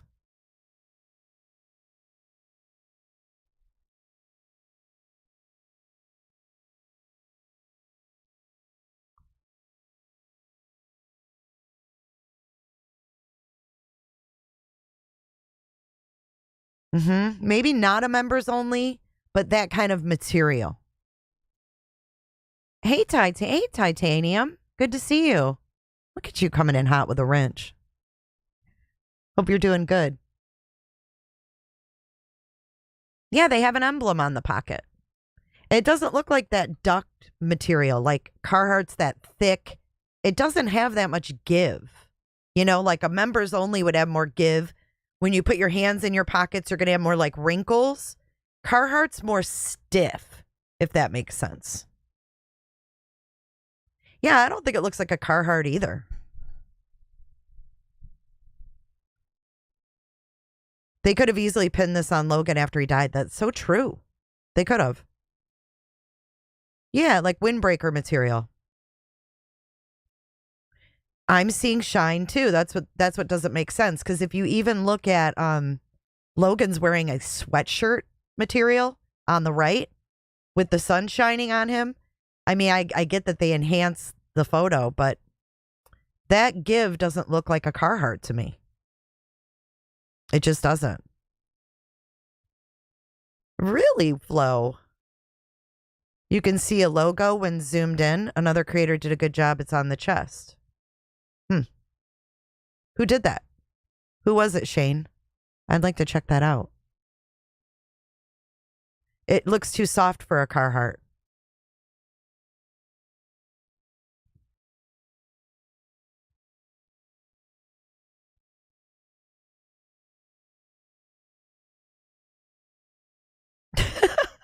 or Cole's feisty. Ron was cleared. They tried to pin it on him. He's on CCTV all day. Well, from what I understand, Ron was in the area of the bridge at 2:04. So I don't know. Sleuth intuition. Okay. Thank you. I'm going to check that out.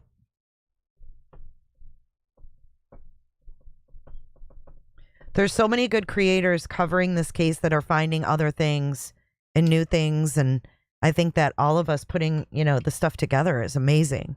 Thank you for that, Shane. It's a very small town. I think population 3,000. Drip did a video. Okay. I'll check that out too, Annie. Carhartt does make shirts and jackets of other material, but I still agree it doesn't look like it.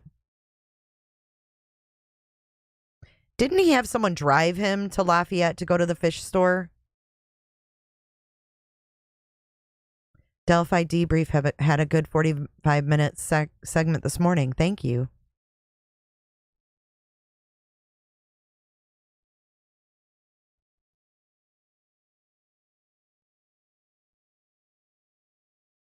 When was he first on the scene? Well, let's look at the timeline. That's a good question.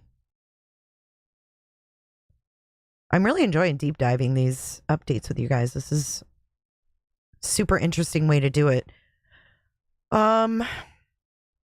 Let's go here. It says Richard Allen tells officials he arrives at the trail at 1:30. So that's in the orange. And then if you go here in the orange, thank you so much, Lawyer Lee, for this awesome timeline. Richard Allen tells authorities he leaves at 3:30. All right, let's get back to Miss Lauren. That's true. I think that this happened with Kathy and Richard Allen. Then he Then Richard Allen says something interesting. Richard Allen allegedly says in this interview, according to Lieutenant Holman's testimony, that Richard Allen would normally carry his gun with one ammo in the chamber. So that was interesting. Richard Allen states that normally he would carry a gun with one ammo in the chamber. Again, Lieutenant Holman reiterates they had no plans to arrest Richard Allen during this interview. He gave no indication of being the murderer or admitting to I don't know what I have, admitting to a people, or Richard Allen, look, I don't think you're a bad person, ... And Richard Allen answered, what type of good person kills two girls? Take that for what it is. I don't really know what they meant by that. I took it two ways. In some ways, you could look at that as a damning statement by Richard Allen. In other words, if Holman's saying, look, I don't think you're a bad person, and you could look at that as Richard Allen, like what type of good person kills two girls, as in like being ashamed of himself. But another way you can look at that is Holman saying, look, I don't think you're a bad person. And Richard Allen realizing that Holman thinks that he killed two girls. So he could also be saying like, look, I don't believe you. You think I'm a bad person. What good person kills two girls? So, but they brought this up, okay? I'll let you guys decide. There are two ways that could go. I want to see the video. How do you guys think that would go? Of this interview. That's what I need. At some point, Lieutenant Holman explains things got heated. And I told him that I thought he did it. And he said, well, then take all of your evidence and just arrest me.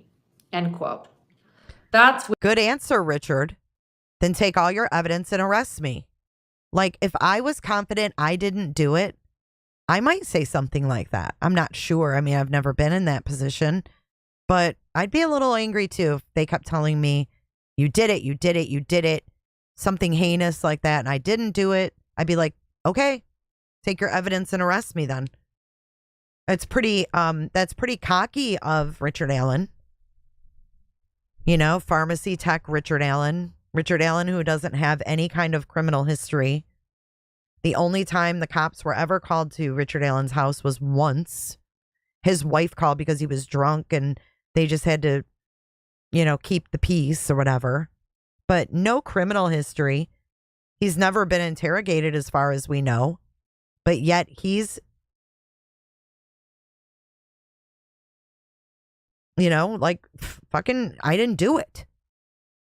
I don't know what else you would say.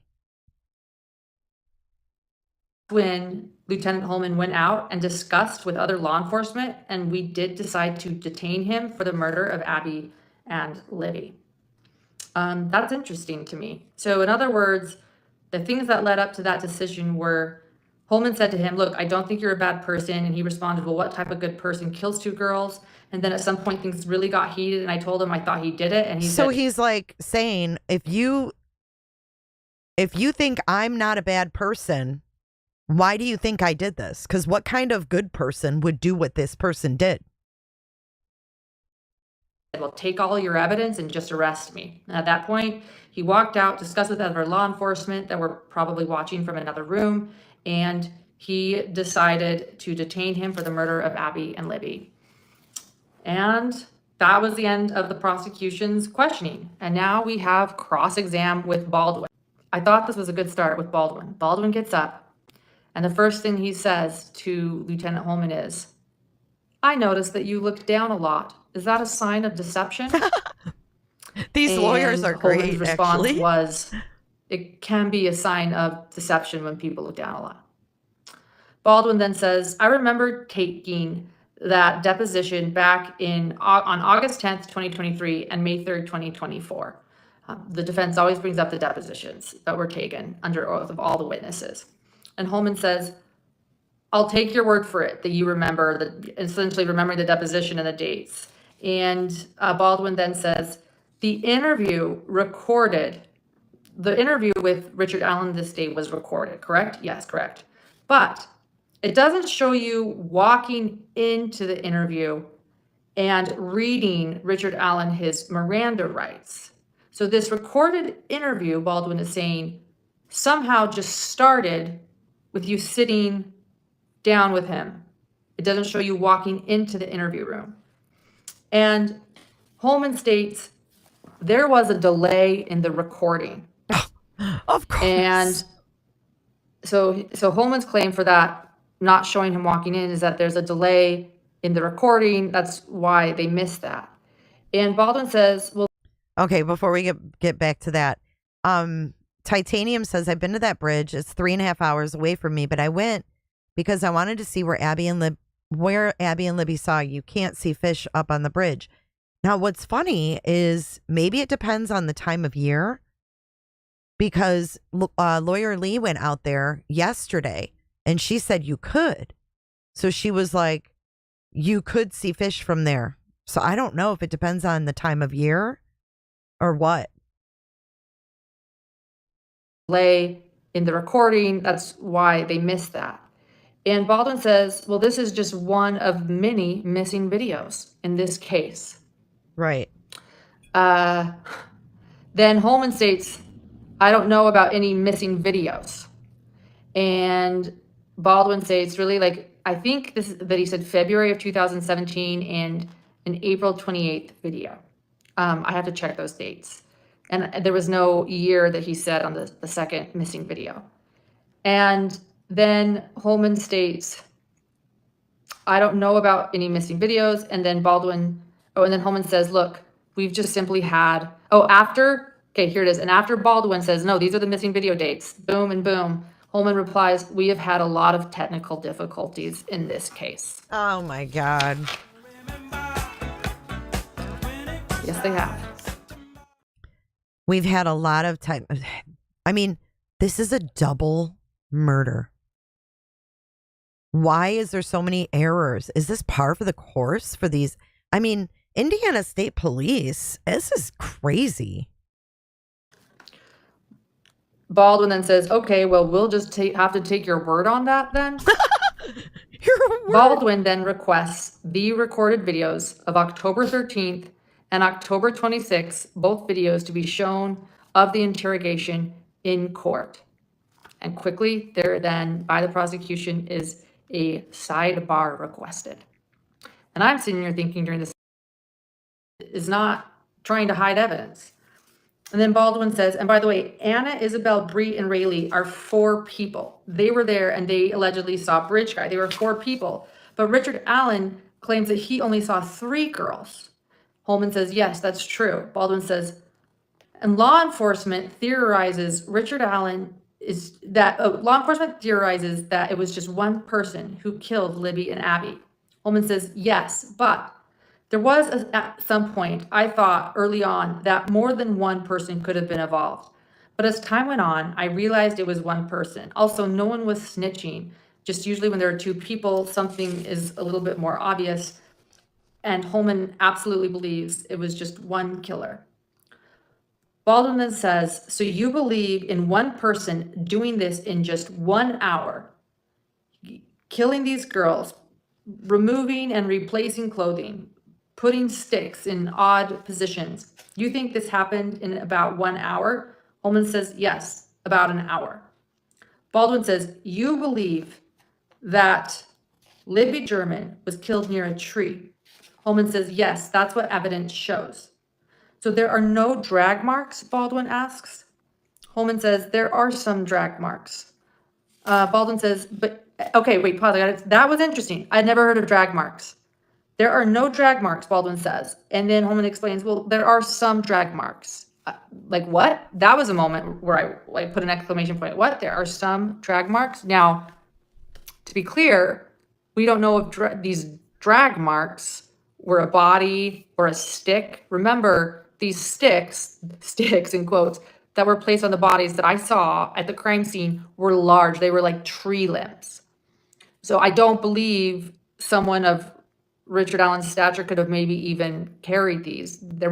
Those might have been drug over to the crime scene. So I don't know if they're referring to a body or to something else, but this is the first I've heard of drag marks at the crime scene. I did not necessarily see any when I saw the photos, but I wasn't looking for drag marks.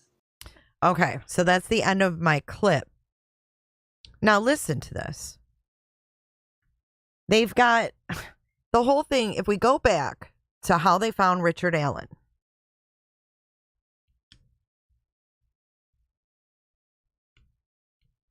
Oh, Shane, thanks for answering me. I always think it's sus when PD pushes out the FBI. You know, because like if you look at the Long Island serial killer, Rex Heuermann.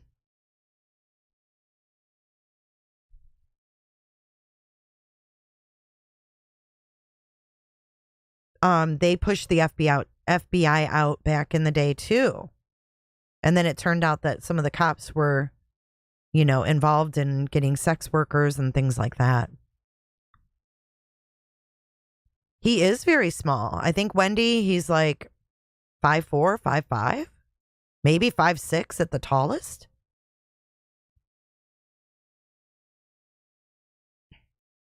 So they get Richard Allen. Okay, so let's back up. The girls go missing. Richard Allen calls to say, I was there and I saw 3 girls or whatever. Yes, William Eyelash, he did. So he self-snitched, so to speak. So he calls. He's like, I was there. So he goes down and he gets interviewed by the forest ranger. And then years and years and years later, right before an election, a clerk finds this folder. And she finds this folder and she says, oh my God. Now, mind you, the folder says cleared. So why the hell this would be, you know, something she'd be like, oh my God, have you seen this? So the folder on the outside says cleared. And it says Richard Whiteman. So she says, oh my God. And she gives this to the chief, who is up for re-election. And at the time is trailing his opponent, I guess, allegedly. So she hands this interview over to him, Richard Whiteman, who lives on Allen Drive, who was at the bridge that day. And then they ask him to come in for an interview. And that's how it started. They asked him to come in for an interview and told him that the witnesses said it was him. The bullet matched his gun, which were all lies. So then the chief, you know, makes an arrest and gets reelected. So I don't know, you guys, it's very sus, but we are right at 2 hours and I want to keep this, you know, shorter. We did do a lot of updates, a lot of information. Check out Hidden True Crime, Lawyer Lee, Andrea Burkhart. Those are my 3 sources that I'm bringing you these updates from. But I want to thank you guys for being here today. If you could please hit that like button on your way out. We will do another update in just a couple of days, maybe a day or 2. Well, tomorrow, actually. Wednesday night, I'm doing a call-in show. If you guys want to call in, let's talk about this case. You will be portaled over to tomorrow's live. It's going to be at 7 p.m. Eastern. 7 p.m. Eastern tomorrow night. Call-in show. You guys call in. Tell me what you think about this case. I want to hear everybody's opinions. So it's going to be just a regular phone call-in on my Google Voice. You think they have a mole on the jury? Now that's going deep. If you guys are new here, please consider subscribing. And until then, I will see you in the next one. Have a great Taco Tuesday, guys. Dance it out.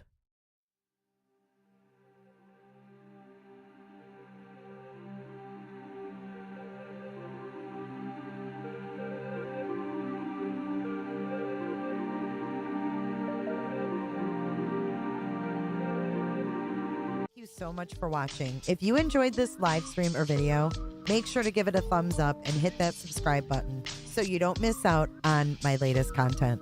Want to take it a step further? Bring it all in. And join our community clickers by becoming a Patreon or a YouTube member. You'll get exclusive access to our Discord server, special channel perks, and much more. Until then, I'll see you in the next one. Click, click, click, click, click, click, click. It's real easy, man.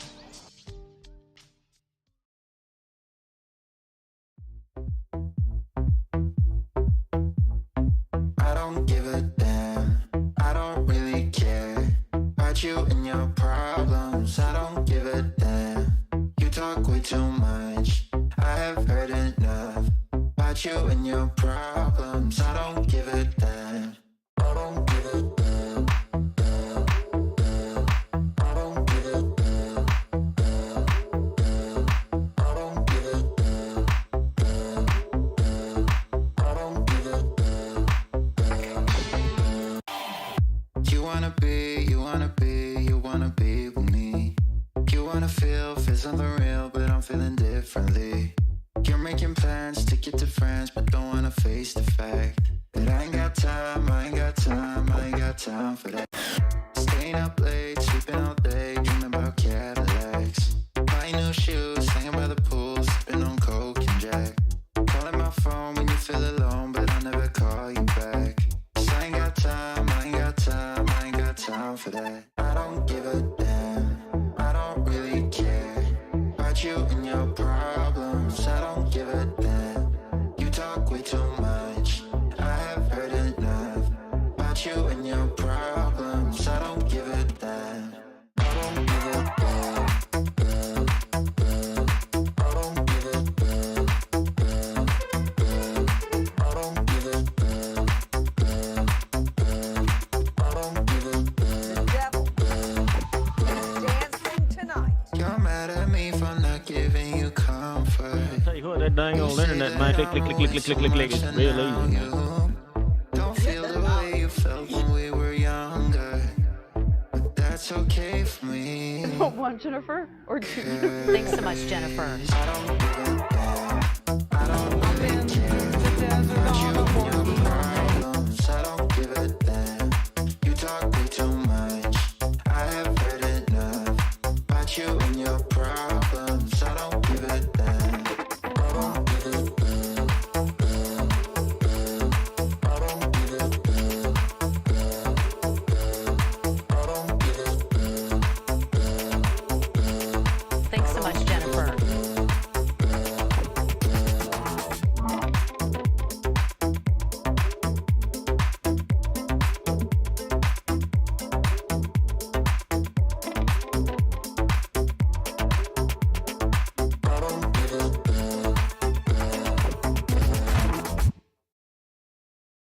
Bye, Jennifer.